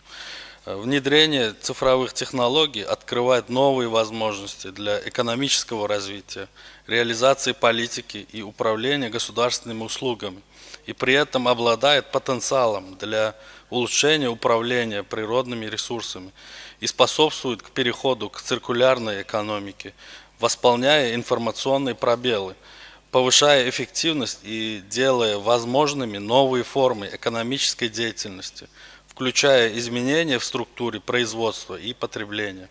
Туркменистан активно развивает сектор цифровых услуг и коммуникаций. В отрасли связи и коммуникации реализуются проекты, направленные на создание коммуникационной системы на базе современных технологий, что позволяет увеличивать объем, качество и ассортимент услуг связи и доступ в интернет во всех регионах страны. Один из таких проектов направлен на развитие мобильной связи в стране. Учитывая растущие запросы населения, осуществляется переход на полное и повсеместное обеспечение Туркменистана мобильной связи, включая 4G, а в ближайшем перспективе и 5G скоростной интернет. Это позволит постоянно увеличивать число пользователей интернета, а также его использование как для развития сферы услуг, так и для электронного правительства. Еще один проект, направленный на развитие электронных услуг, это создание национального дата-центра. Наш национальный спутник связи работает во многих отраслях, в том числе и в сельской местности, куда тоже приходит цифровизация вместе с новой техникой от ведущих мировых производителей. С помощью национального спутника в отдаленных населенных пунктах страны наладились услуги высокоскоростного интернета. За последние годы в стране построены более 1000 малогабаритных телефонных станций в сельской местности. Хотел бы отметить, что успех устойчивого развития во многом зависит от нашей способности обновлять экономические подходы на национальном, региональном и глобальном уровнях. И в этом плане предоставленный доклад секретариата ESCAP предоставляет возможность для новых подходов к преобразованию в наших государствах. Считаем важным наращивание потенциала в сфере цифровизации и активизации обмена знаниями. Важно отметить, что расширение прав и возможностей развивающихся стран посредством обмена опытом и развития национальных компетенций должно обеспечить их равноправное участие в глобальных процессах построения экономики. Уважаемые участники данного заседания, в заключение хотелось бы призвать всех участников заседания специального органа по наименее развитым странам, не имеющим выхода к морю, развивающимся странам и малым островным развивающимся государствам поддержать приоритеты сотрудничества по использованию цифровых технологий в различных сферах деятельности, в том числе в сфере услуг, что поможет расширить занятость населения, а также повлиять на рост производительности и увеличение производства продукции. Благодарю за внимание.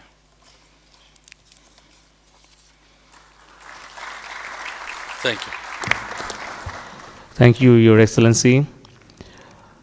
The Secretariat has prepared a video to highlight the key messages of the Asia-Pacific countries with Special Needs Development Report 2024. May I ask the conference room officer to play the video? Excellencies, distinguished delegates, dear colleagues, today I have the pleasure to present some of the insights from the Asia-Pacific countries with Special Needs Development Report 2024. The traditional development path of labor-intensive industrialization is becoming less viable, for the countries in special situations.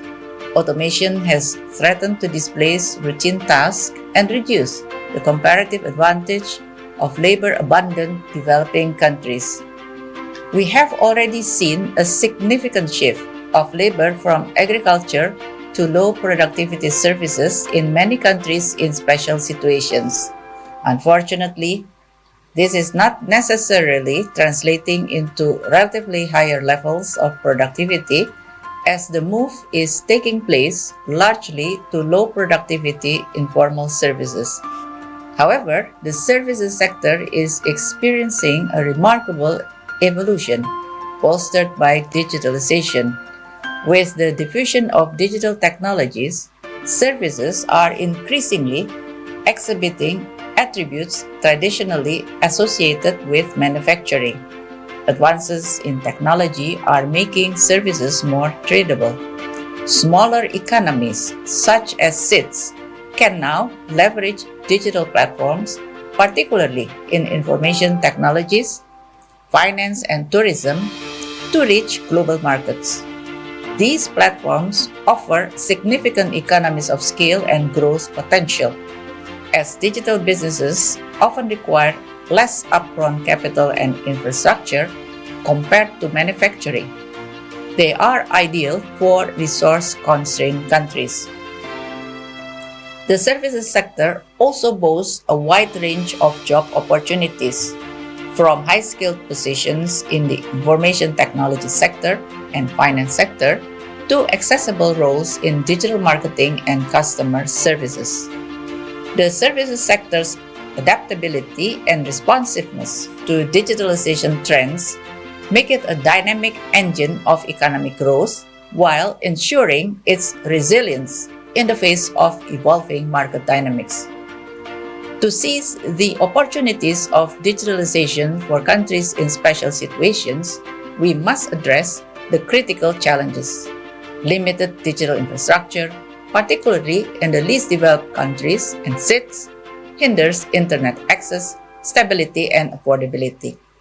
Low digital literacy rates and a lack of skilled professionals further impede progress.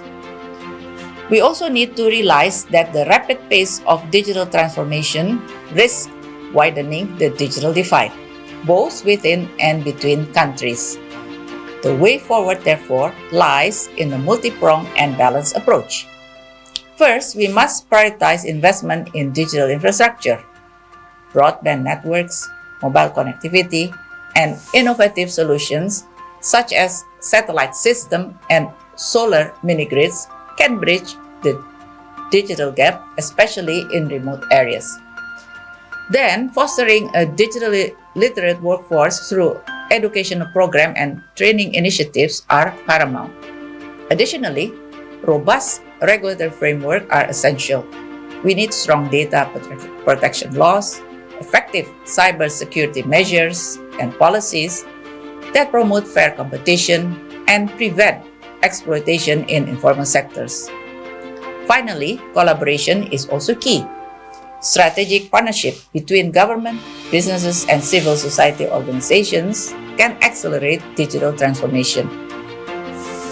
Regional initiatives such as the Asia-Pacific Information Superhighway and digitalization of rail networks can further enhance connectivity and integration. Sharing good practices such as Bangladesh digital literacy program, Nepal's support for digital entrepreneurs, and the innovative use of digital currency in Cambodia offers valuable lessons for all. The international community also has a crucial role to play. The upcoming global conferences on the LLDCs and SIDS this year present a vital opportunity to garner international support for these countries' digital transformation efforts. Implementing the Doha Program of Action for LDCs, which emphasizes digital infrastructure and literacy, is another important step. I thank you all for your attention and look forward to your deliberation.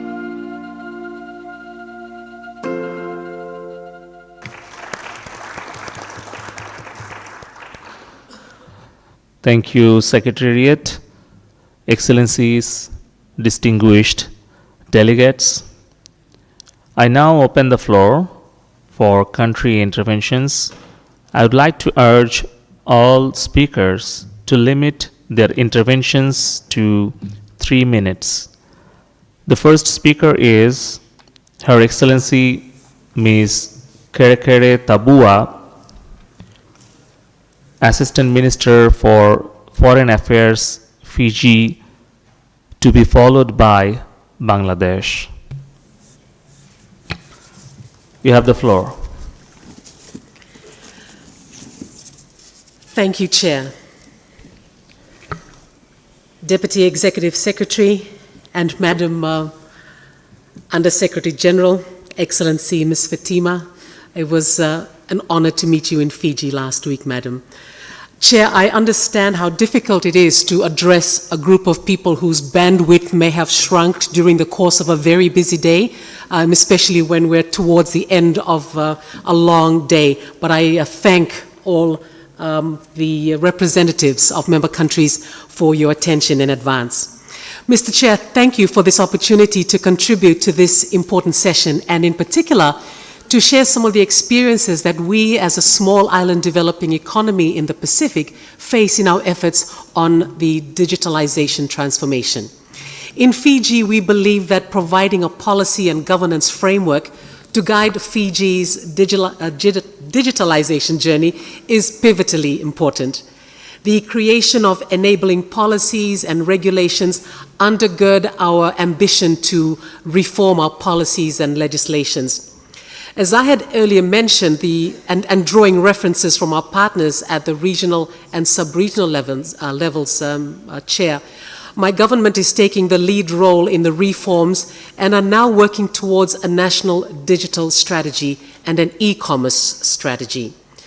Current legislative frameworks focus on targeted sectors such as information technology and Fiji's Electronic Transaction Act of 2008 allows trade via internet, online safety, and consumer protection. Allow me, Chair, to share some of the development progresses in our digital journey. First, the initiatives by government that include the following. 1, Fiji's Digital Government Transformation Program. It operates as a one-stop shop for government agencies, contact information, and also allows feedback from members of the public on government services. 2, Digital Fiji provides online information portals and applications for a limited number of services like registration of company names, foreign investors, business applications, and application for government scholarships, the registration for exams, and also the publishing of results of these exams, the application for forestry licenses, and online services for marriage registration and requests for birth, death, and marriage certifications. Efforts are also being undertaken, Chair, in 3, to modernize the government websites, providing options for online applications and procurement. Online shopping platforms such as Post Fiji, eShop, VT Card through Vodafone, and payment through M-Pesa mobile wallets have also now been initiated.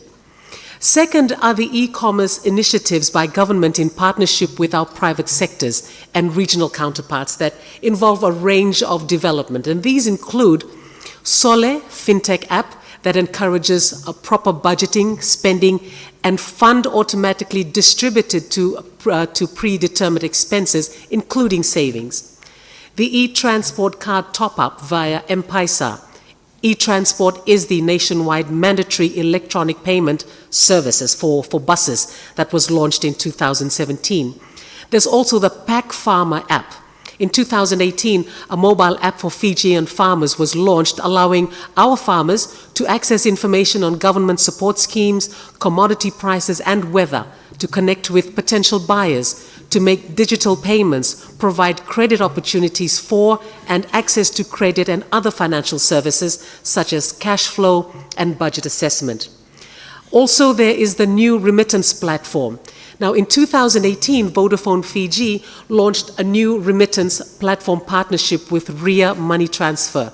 Then this allows Fijians to receive remittances from their families or diaspora in Australia and New Zealand directly onto their mobile phones. There's also QR Pay. This is a Vodafone enhanced M-Pesa service with the launch of a new smartphone application to provide an enhanced user interface for existing customers. Chair, as a small developing nation, we recognize that developmental challenges are further compounding the risks of our digitization journey. And these include issues such as the costly internet connectivity, especially for our rural and maritime communities. The e-trade readiness for those in these rural and maritime communities, especially those who come from a mature age group. Again, geographical remoteness, subsistence farmers, our small export base and domestic markets, irregular shipping services and the air connectivity transport costs, as well as low automation of most business approval.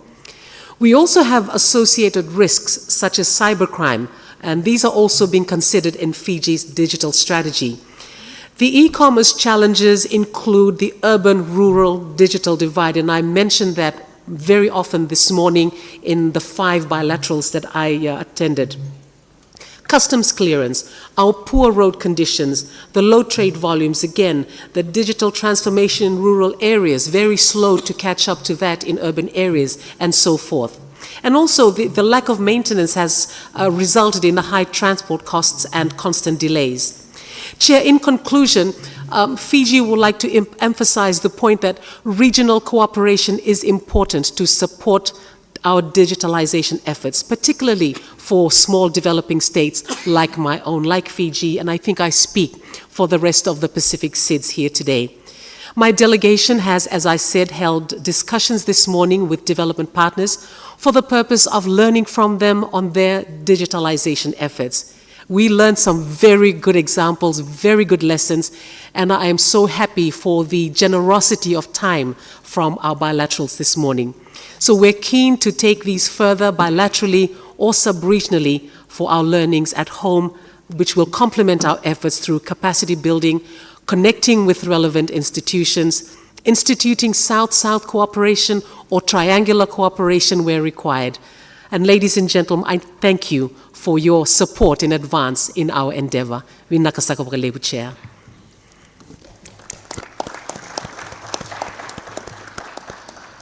Thank you, Fiji, for your statement. Now I call on His Excellency Mr. Muhammad Shahriar Kader Siddiqui, Secretary, Economic Relations Division, Ministry of Finance, Bangladesh. Distinguished Chair, Her Excellency Under Secretary General of UN, Excellencies, ladies and gentlemen, Assalamu alaikum and very good afternoon to you all. It is a great pleasure to participate in this 80th session of ESCAP. As we convene here today, it is imperative that we address the critical issues faced by the least developed countries, landlocked developing countries, and small island developing states, with a particular focus on Bangladesh's perspective. In a world riddled with complexities, it is our collective responsibility to ensure that the voices of the most vulnerable nations are not only heard but acted upon with urgency and compassion.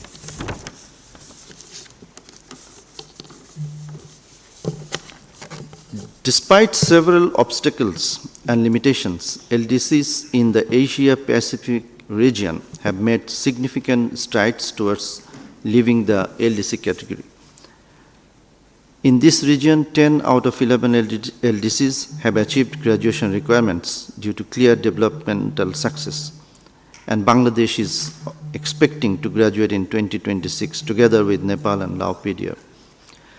Bangladesh is transitioning from digital Bangladesh to smart Bangladesh, which is highly in line with the theme of the ESCAP annual session. We have made significant strides in expanding connectivity with the government's Digital Bangladesh initiative, playing a pivotal role in ensuring digital inclusion.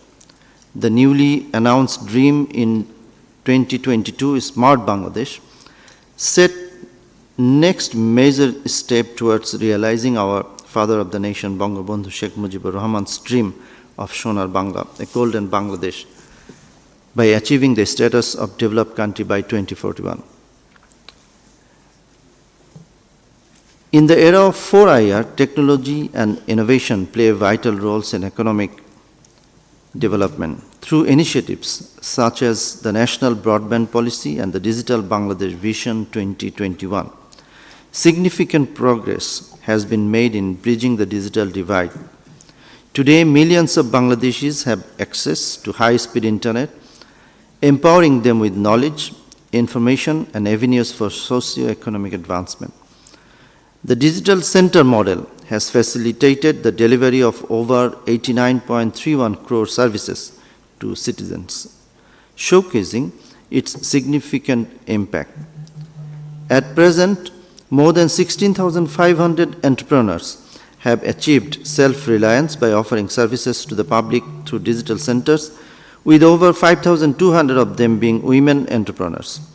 Bangladesh has launched E-Quality Center for inclusive innovation to ensure equality and reduce discrimination in the use of digital platforms and citizens' participation in it.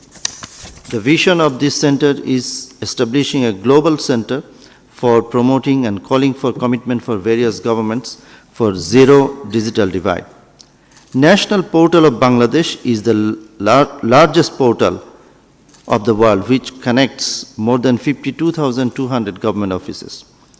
Distinguished delegates, the government of Bangladesh considers international trade and export as the engine of growth, and thereby we are encouraging our private sector to invent and adopt digital innovation.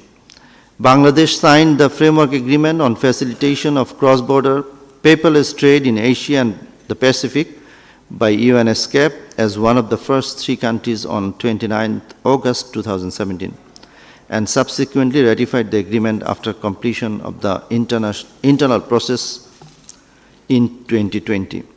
Currently, Bangladesh is assessing its position and preparing a roadmap for implementation of the agreement. The successful implementation of the agreement will facilitate cross-border trade and will reduce the time and cost of trade transactions.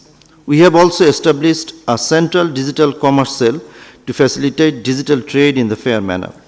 We have formulated the National Digital Commerce Policy, Digital Commerce Guideline, and Digital Business Identification Registration Guideline. We have also taken initiative to establish a Digital Commerce Authority by enacting a new law. We believe that these initiatives will ensure safe and secure business transactions through online platforms and systems. Excellencies, Bangladesh's cross-border trade volume has been continuously increasing, and this is a result of different initiatives, including domestic trade policy, duty-free and quota-free market access facilities, and other flexibilities tailored to LDCs. Distinguished delegates, we acknowledge that our journey is far from over, and there is still much work to be done. Here, we would like to propose that ESCAP take into account the following actions for promoting sustainable development of LDCs, LLDCs, and SIDs. ESCAP may come forward with support measures in building back better and deepening resilience of the countries with special needs of LDCs, LLDCs, and SIDs in this region. ESCAP acknowledges the necessity of increasing the effort of developed countries 4 times to boost the export of LDCs. ESCAP needs to materialize this support. It is indeed to specify the pathways that developing countries could have their support for the sustainable development.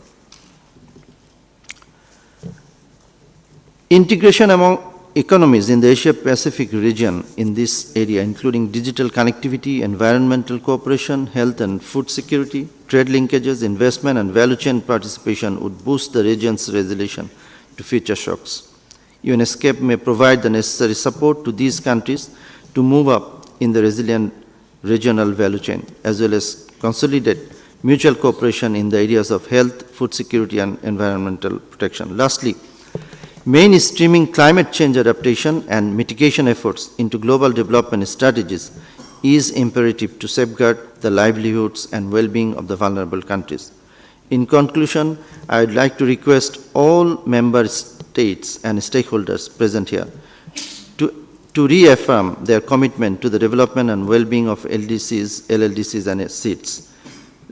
We need to work together tirelessly to build a more inclusive, equitable, and sustainable future for all, leaving no country behind.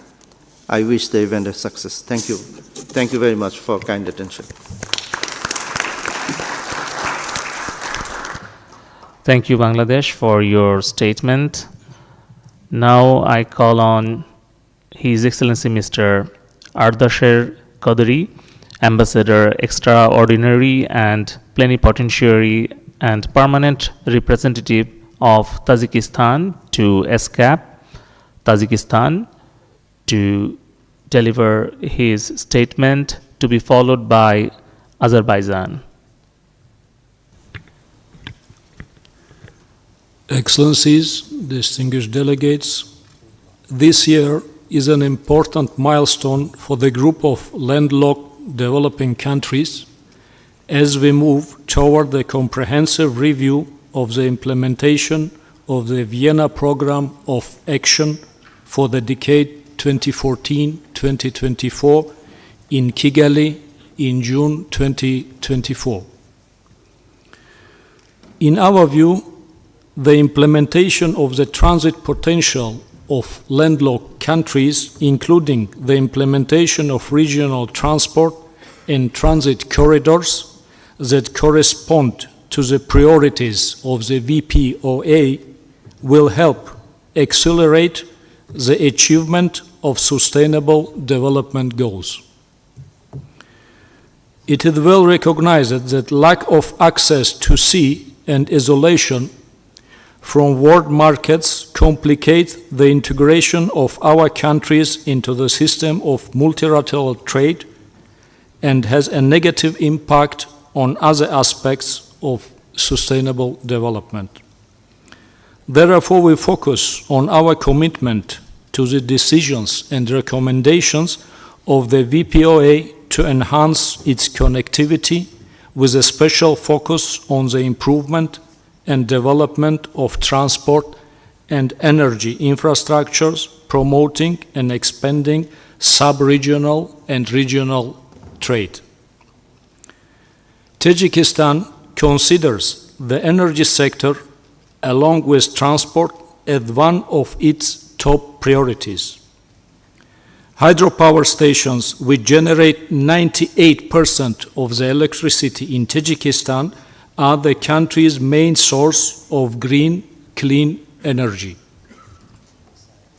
The government of Tajikistan is taking comprehensive measures to balance the generation and consumption of energy by modernizing and increasing the capacity of its existing hydropower station. Tajikistan supports the implementation of principles of the green economy. Therefore, we adopted the strategy on green economy development in the Republic of Tajikistan for the period of 2024 and 2027. We believe that it is necessary to encourage, promote, and invest in every possible way in increasing the share of renewable energy among LLDCs, in the transfer of modern and advanced technologies, in improving the efficiency of energy supply and energy saving.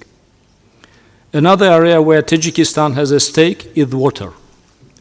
It is the most valuable resource without which all our efforts to bring about development, peace, and prosperity to the world would be lost.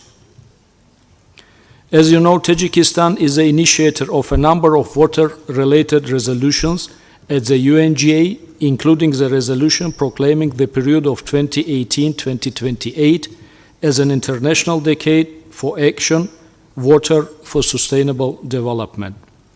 We consider that there is a need to fully utilize the opportunities offered by the Water Action Decade, as well as the Water Action Agenda adopted as a result of the UN Historic 2023 Water Conference, to promote the timely implementation of water-related sustainable goals and targets in LLDCs. It is worth mentioning that to support the implementation of the Water Action Decade, the government of Tajikistan plans to host the third international high-level conference on the implementation of the decade on 10-13 June 2024 in Dushanbe. Taking this opportunity to invite the esteemed group of LLDCs, ESCAP members and associate members to take an active part in the Dushanbe Water Conference. Thank you very much.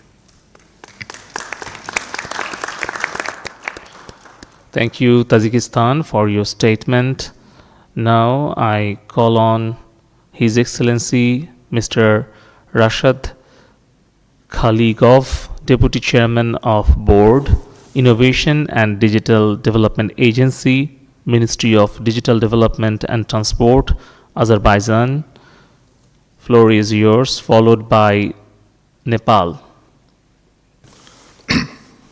Mr. Chair, dear Excellencies, ladies and gentlemen, in today's interconnected world, the digital revolution is fundamentally reshaping our societies and economies, offering unprecedented opportunities to sustainable development. The Republic of Azerbaijan stands at the forefront of this transformation, demonstrating how digital innovation can enhance governance, promote inclusivity, and support sustainable environmental sustainability. Our nation has made a significant strides in creating digital ecosystem that serves our citizens and contributes to our sustainable development goals. At the cornerstone of this success is our e-government portal, which offers more than 400 public services, streamlining processes and making government accessible to all citizens. Dear Excellencies, as a country, we have embraced a holistic approach to digitalization, implementing a single sign-on system across more than 100 government and private sector information systems. This integration not only simplifies access for users, but also enhances security and efficiency of our digital services. Innovation is digital identity in another area where Azerbaijan leads, offering several types of e-signatures, including cutting-edge e-signature based on biometric information systems. This approach not only ensures the security of digital transactions, but also paves the way for more personalized and accessible public services. Our national data and document exchange platform facilitates interaction among government information systems, underpinning our commitment to transparency and efficiency. This platform is vital for our digital governance ecosystem, enabling real-time data sharing and decision-making. Azerbaijan has also developed sector-specific digital solutions such as e-procurement, e-justice, e-social, e-notarius, e-food, e-agro, e-education, and etc., e-tax. Each of these platforms is designed to meet the specific needs of our citizens while also contributing to our broader goals of efficiency, transparency, and sustainability. In the context of global environmental challenge, our digital transformation initiatives offer valuable insights into how technology can support sustainability. From improving resource management through e-agro and e-food safety platforms to enhancing transparency in environmental governance through e-justice and e-notarius, digitalization is a powerful tool in our sustainable development arsenal. As we prepare to host a global community for COP29 in Baku, we look forward to showcasing not only our commitment to climate action, but also how our digital advancements can support environmental sustainability. The conference will serve as a platform to explore the synergies between digital innovation and sustainable development, highlighting the role of the technology in advancing the 2030 Agenda for Sustainable Development. In closing, let us remember that the digital transformation journey is about more than technology. It's about people, inclusivity, and creating sustainable future for all. Azerbaijan remains dedicated to sharing our experience, our learning from the global community as we collectively harness the powerful of digital innovation for a better world. Thank you. Thank you, Your Excellency, for your statement. Now I call on His Excellency Dr.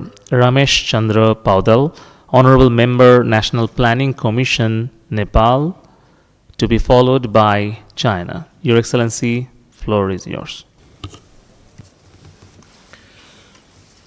Honorable Chair, Excellencies, Delegates, ladies and gentlemen, Namaste and a very good afternoon. Nepal, scheduled to graduate from LDCs in 2026, has incorporated the 2030 Agenda for Sustainable Development in its national policies, plans, and programs. These all have a direct link with the digital technology. As a result, an average progress of 50% toward SDGs 2022 targets and 41% towards 2030 targets have been made. For the rest of the results to put in the track, we are working hard on the individual indicators. The progress on poverty reduction was remarkable before COVID-19 pandemic, but about 5% of the people fell into the extreme poverty because of the pandemic. Also, remarkable progress is found in health, education, and social indicators, including the gender empowerment. Despite these overall advancements, sustainable efforts needed to ensure universal, high-quality education, safe water supply, and enhancement of employment-related indicators and financial inclusion issues. The industrial sector and urban planning, tying them with advanced digital transformation. Effort is needed to minimize the environmental impact of consumption patterns along with global society. In this regard, a notable achievement has been made in community-based forest management, afforestation, and the conservation of iconic species like tigers and rhinos. Therefore, the overall progress highlights the need for intensified and concrete efforts to enhance partnership to bridge the gap and achieve the remaining targets by 2030. Ensuring that the vision of global cooperation and sustainable development is realized.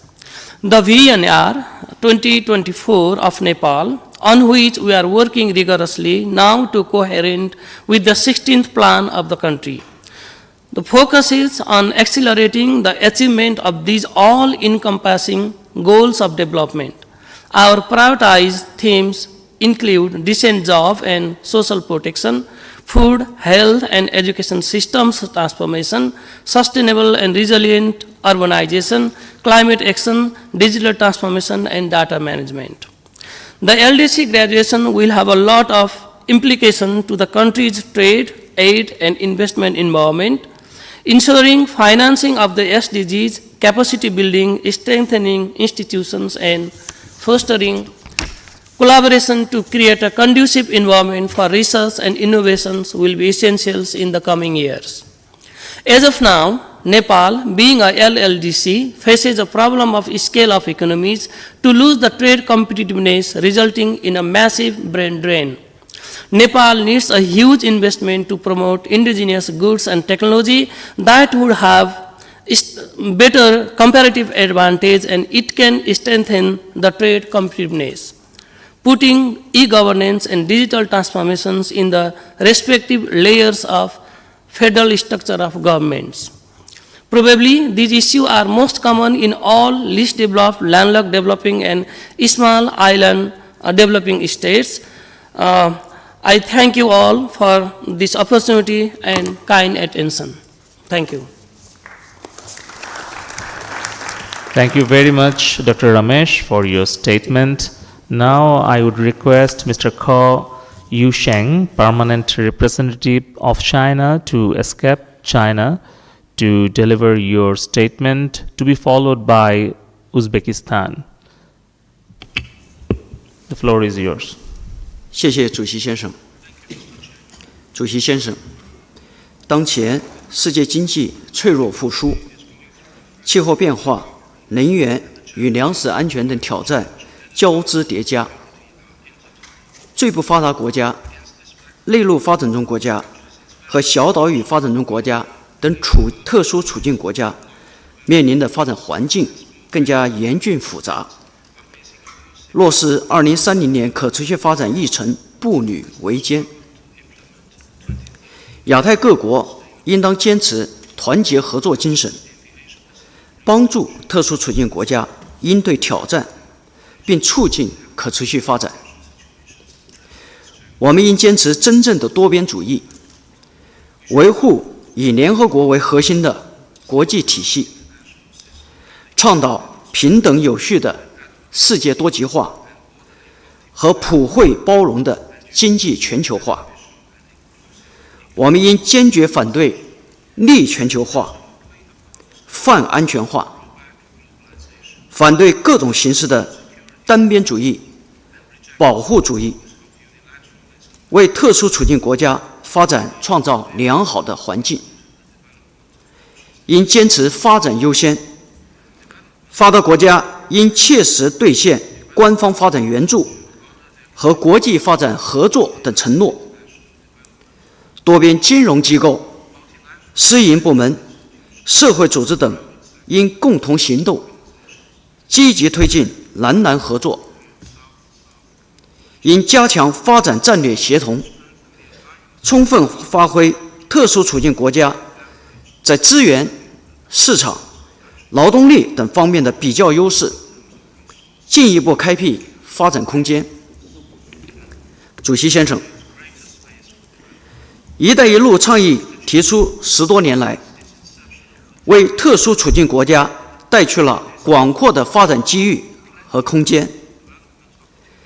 柬埔寨暹粒吴哥国际机场、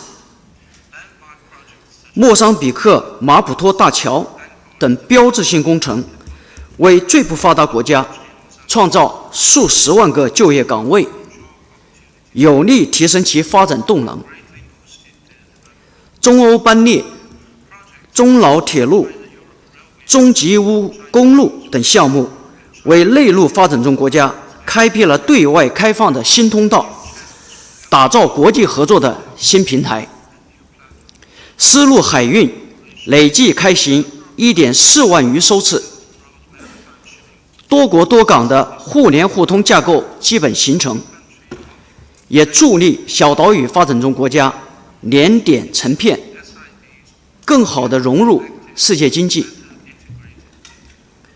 中方提出的全球发展倡议已得到100多个国家和国际组织的支持。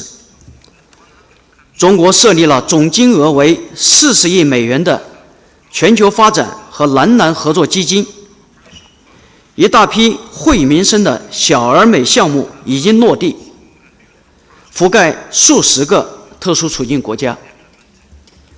主席先生，中方积极支持 ESCAP 发挥独特作用，通过中国和 ESCAP 合作基金资助秘书处开展特殊处境国家结构转型、气候融资等项目。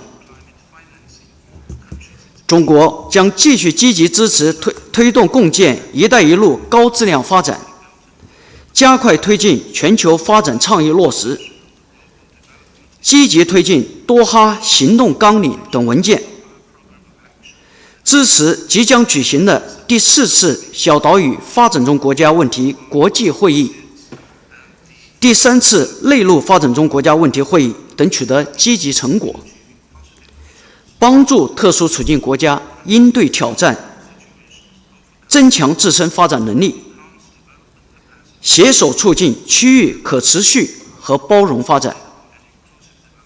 谢谢主席先生。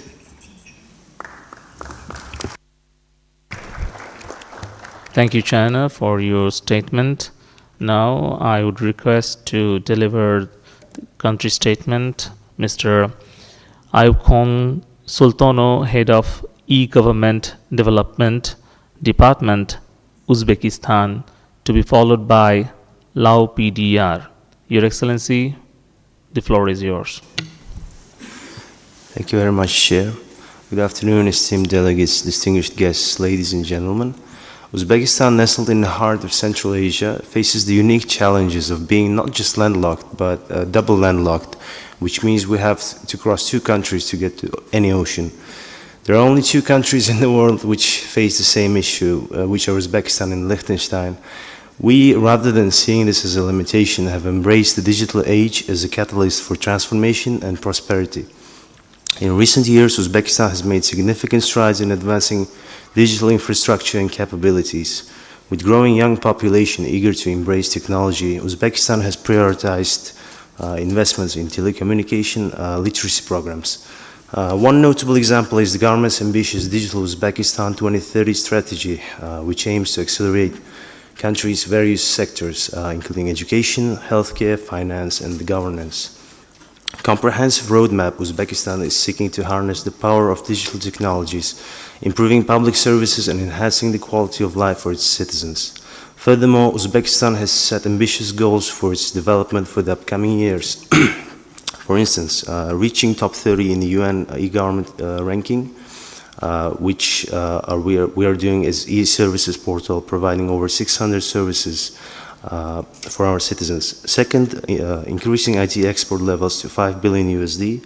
Uzbekistan has turned focus towards digital services and their outsourcing based on its geographical and strategical location. Last year alone, IT services export has reached over $340 million US and is projected to reach $1 billion USD by the end of this year. Moreover, we're working on creating a workforce of at least 300,000 IT specialists for export-oriented digital development directions. Uzbekistan, having a population of 37 million people and over 60% of them being youth, it means we are putting in immense work on support training of young specialists. Uzbekistan recognizes the importance of regional and international cooperation for digital government, digital development, and innovation and entrepreneurship. The establishment of technological parks, startup investment in the incentives, Uzbekistan's dedication is fostering a thriving digital ecosystem that drives innovation and creates economic opportunities. Uzbekistan welcomes international and private organizations to cooperation towards the development of digital infrastructure, digital economy, and IT outsourcing. However, challenges remain, including ensuring equal access to technologies and diminishing the digital divide, particularly in remote and underserved areas. In conclusion, Uzbekistan stands as a beacon of hope and progress in the digital transformation of landlocked nations and is ready to work bilaterally on overcoming such challenges.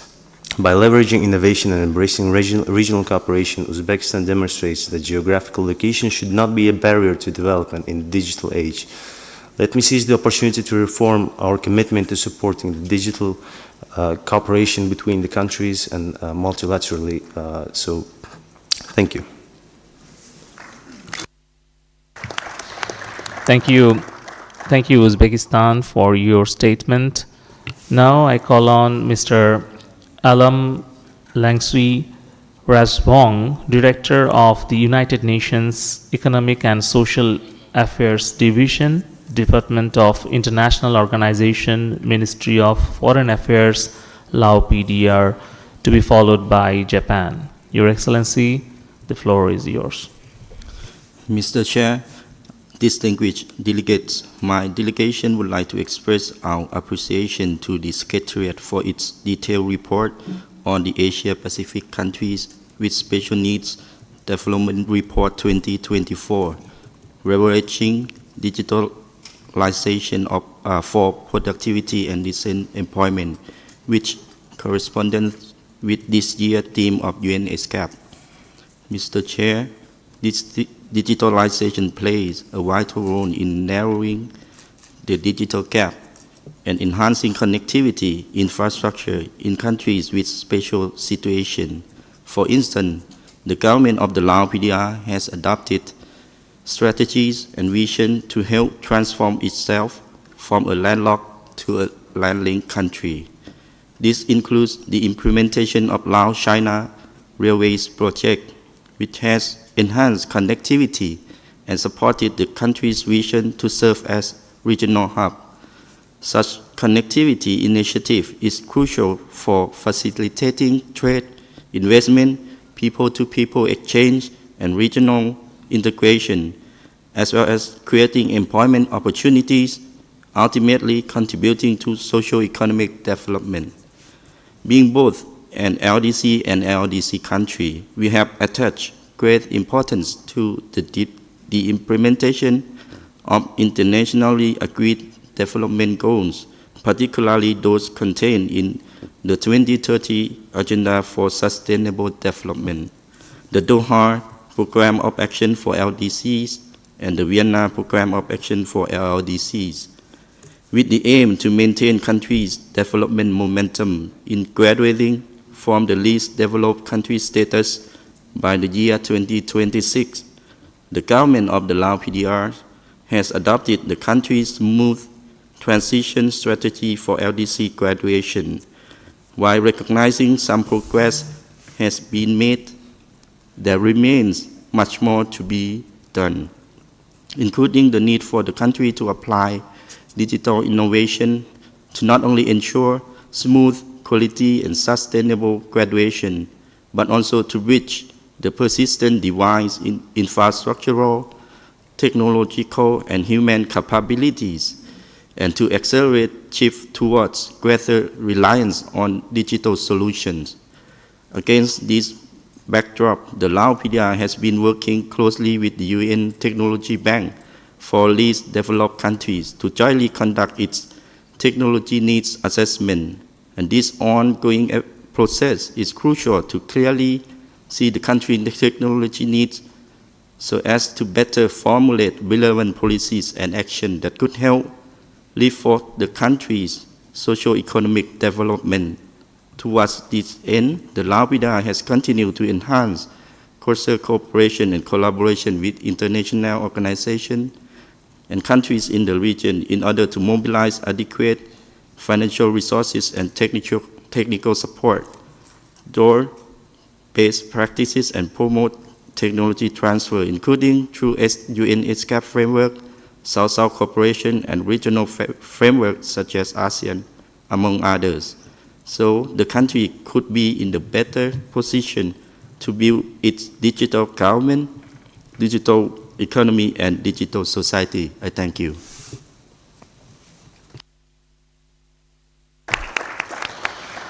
Thank you, Lao PDR. Now I would request Ms. Motoyama Yoshiko, Deputy Permanent Representative of Japan to ESCAP, Embassy of Japan in Thailand, to give your statement, to be followed by Armenia. Your Excellency from Japan, the floor is yours. Thank you, Mr. Chair. Japan recognizes that achieving the twin goals of promoting the digital economy whilst avoiding attendant risks is key in responding to the special needs of LDCs, LLDCs, and SIDS in their efforts to achieve the SDGs. The importance and necessity of such support have been emphasized as one of the key tasks for the upcoming 4th SIDS International Conference scheduled for the end of May this year. Indeed, Japan is working on strengthening support for developing countries in the digital field.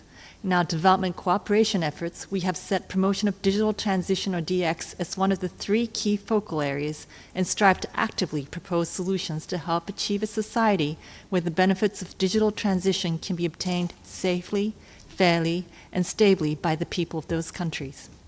Furthermore, we are also extending cooperation in helping train individuals who will be the bearers of digitalization. For example, we're offering capacity building and training sessions for key government officials who are set to promote ICT in various ministries and agencies in their countries. Japan earnestly looks forward to participating in the discussions at the upcoming 4th SIDS International Conference. Thank you very much.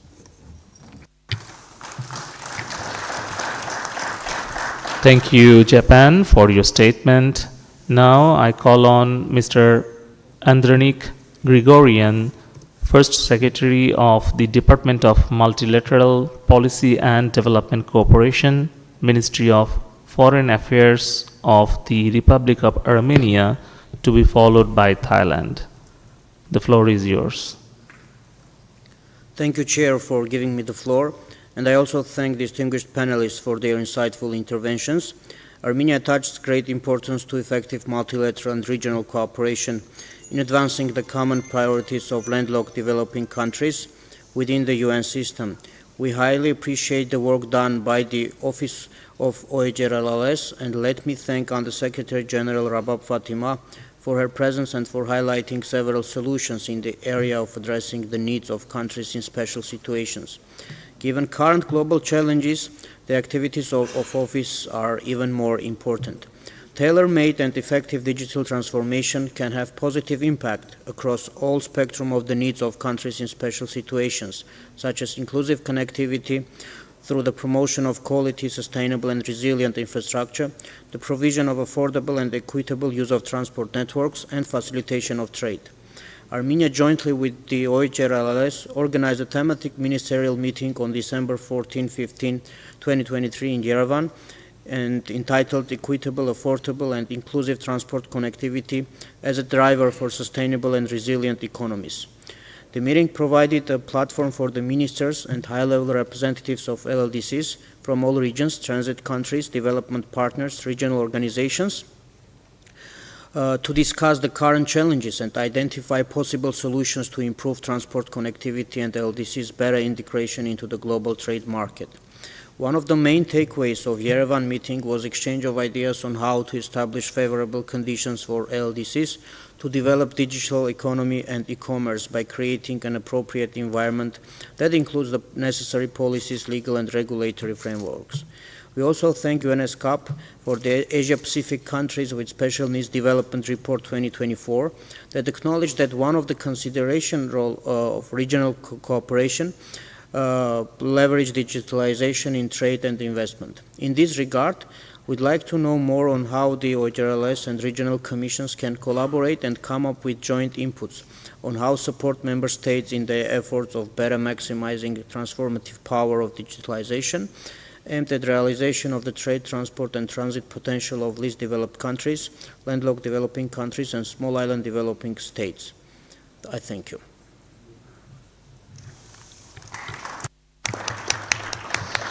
Thank you, Armenia, for your statement. Now I call on Mr. Mais Santara, Councillor, Thailand, International Cooperation Agency, TICA, Ministry of Foreign Affairs, Thailand, to be followed by USA. The floor is yours. Thank you, Mr. Chair. For least developed countries, landlocked developing countries, and small island developing states, leveraging digital innovation for sustainable development is extremely important.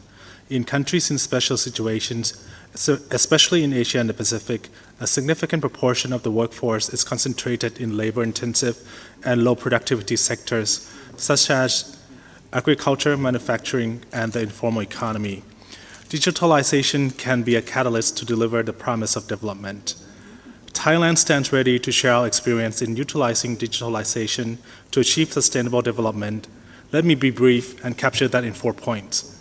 First, leveraging digital technologies, innovation, and artificial intelligence can contribute to sustainable development through their application in areas such as data-driven decision-making, fintech, and real-time global positioning system. Digital technologies require less capital than traditional technologies and bring about efficiency in conducting business as well as precision in providing public services. In fact, for our case, the benefits from digital technologies enhance Thailand's approach for a more balanced, people-centered, and sustainable path to growth. The Sufficiency Economy Philosophy, or SEP, our long-standing, locally driven development approach, coupled with digital technologies, bring about balance, moderation, and efficiencies in our economic and social development. Thailand also utilizes the biocircular green economy model to ensure a balance between conservation and sustainable use of natural resources as part of our transition to green, low carbon, and climate resilient society. Second, the digital divide must be bridged by prioritizing education and through capacity building of crucial human resource. Thailand is doing its part by offering training courses to development partners, focusing on building digital literacy skills and the application of technology and innovation in the traditionally labor-intensive sectors. For example, among the 20 online short courses offered by Thailand International Cooperation Agency this year includes a course on climate-smart agriculture to share knowledge and practices on smart farming techniques and innovations to address climate challenges. Another online course is on the application of cutting-edge technologies to post-harvest food processing and waste utilization. Third, digital technology should be utilized to enhance connectivity to facilitate greater flows of goods and services. Fostering regional cooperation by investing in the infrastructure required for digital transformation is also necessary. The international community must be committed to improving digital infrastructure and creating digital platforms for countries in special situations. As such, Thailand commends ESCAP's initiative in creating the South-South Cooperation Connector to facilitate the matching of offers from development providers with the needs of partner countries. The platform will not only improve collaboration between countries, but also promote networking among development partners in the Asia-Pacific region. It is a concrete example of how to leverage technology and innovation to enhance the efficiency and effectiveness of development cooperation. Lastly, I would like to reiterate that South-South and triangular cooperation is the crucial tool to help bridge the digital divide between developed and developing countries. Thailand is a staunch supporter of South-South and triangular cooperation through knowledge sharing and appropriate technology exchanges that can be applied to each country's own development context.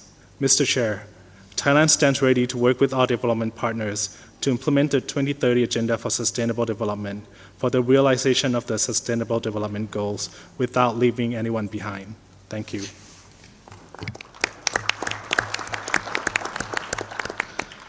Thank you, Thailand, for your statement.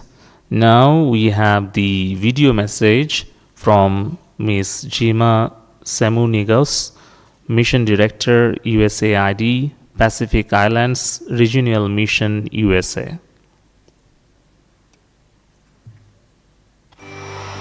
Your Excellencies, distinguished delegates, Bula Vinaka from Fiji. Aligned with this year's theme of harnessing digital innovation, I'm pleased to join you all virtually in this important session of the Commission. The United States values its partnership with countries in special situations. As one of the largest and most consistent partners to LDCs, the United States provides around $11 billion a year in ODA worldwide. This year is pivotal as we prepare for the 3rd UN Conference for Landlocked Developing Countries and the 4th UN Conference for Small Island Developing States. Our dedication to collaborating with SIDS and LDCs is demonstrated by the US government's elevated presence in the region, which includes the opening of the USAID Pacific Mission, which I lead, an expanded USAID office in Papua New Guinea, Solomon Islands, and Vanuatu, and new US embassies in the Solomon Islands and Tonga. We continue to address together existential threats of climate change and the lingering effects of the COVID-19 pandemic, which set back global progress towards achieving the 2030 SDGs. In line with this year's theme, I would like to highlight some of USAID's work to address persistent development issues through digital technologies, especially in the Pacific Islands. Through our Digital Connectivity and Cybersecurity Partnership, or DCCP, USAID is supporting 12 Pacific Island countries. Through DCCP, we have rolled out diverse digital skills and literacy training programs across the Pacific in partnership with private technical firms such as Samsung, Google, and Amazon. As the region transitions to 5G deployment, USAID and the State Department have also engaged Pacific partners on Open Radio Access Network, Open RAN technology. I'm proud to say that through ESCAP, we have also started to identify technical areas where digital technologies such as IXP or Internet Exchange Point will be useful. USAID is also supporting the development of an undersea cable spur that will connect Palau to the world's largest undersea cable, the Echo submarine cable. Additionally, the East Micronesia cable will connect the Federated States of Micronesia, Kiribati, and Nauru. This cable, once finalized, will connect over 100,000 people in the region. It's also the first infrastructure project under a trilateral partnership for infrastructure investment among Australia, Japan, and the United States. USAID is joining others in the US government to catalyze the international community and foster public-private partnerships to accelerate progress in the Pacific Islands. We look forward to working more closely with our partners in the region as we work towards achieving the progress of SDGs through digital innovations. I wish you all a productive day. Thank you.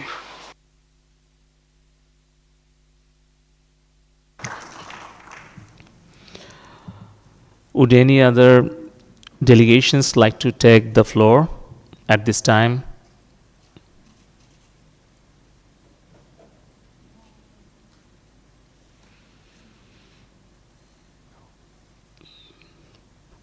I see none.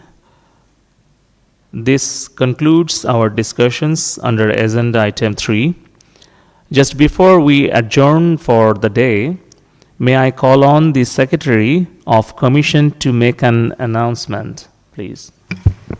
Thank you, Chair, and very good afternoon to all distinguished delegates. I would like to remind delegates that this afternoon we will have still a number of side events hosted by our member states and partner organizations.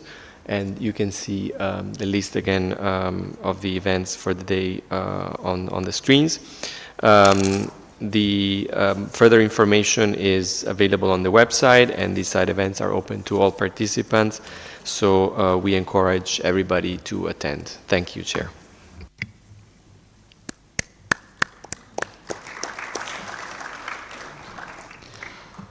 Thank you, Secretariat. We will resume the discussions tomorrow, Wednesday, 24th April at 9 a.m. sharp, to take up agenda item 2B, sub-regional perspectives. Thank you, distinguished delegates. The meeting is adjourned.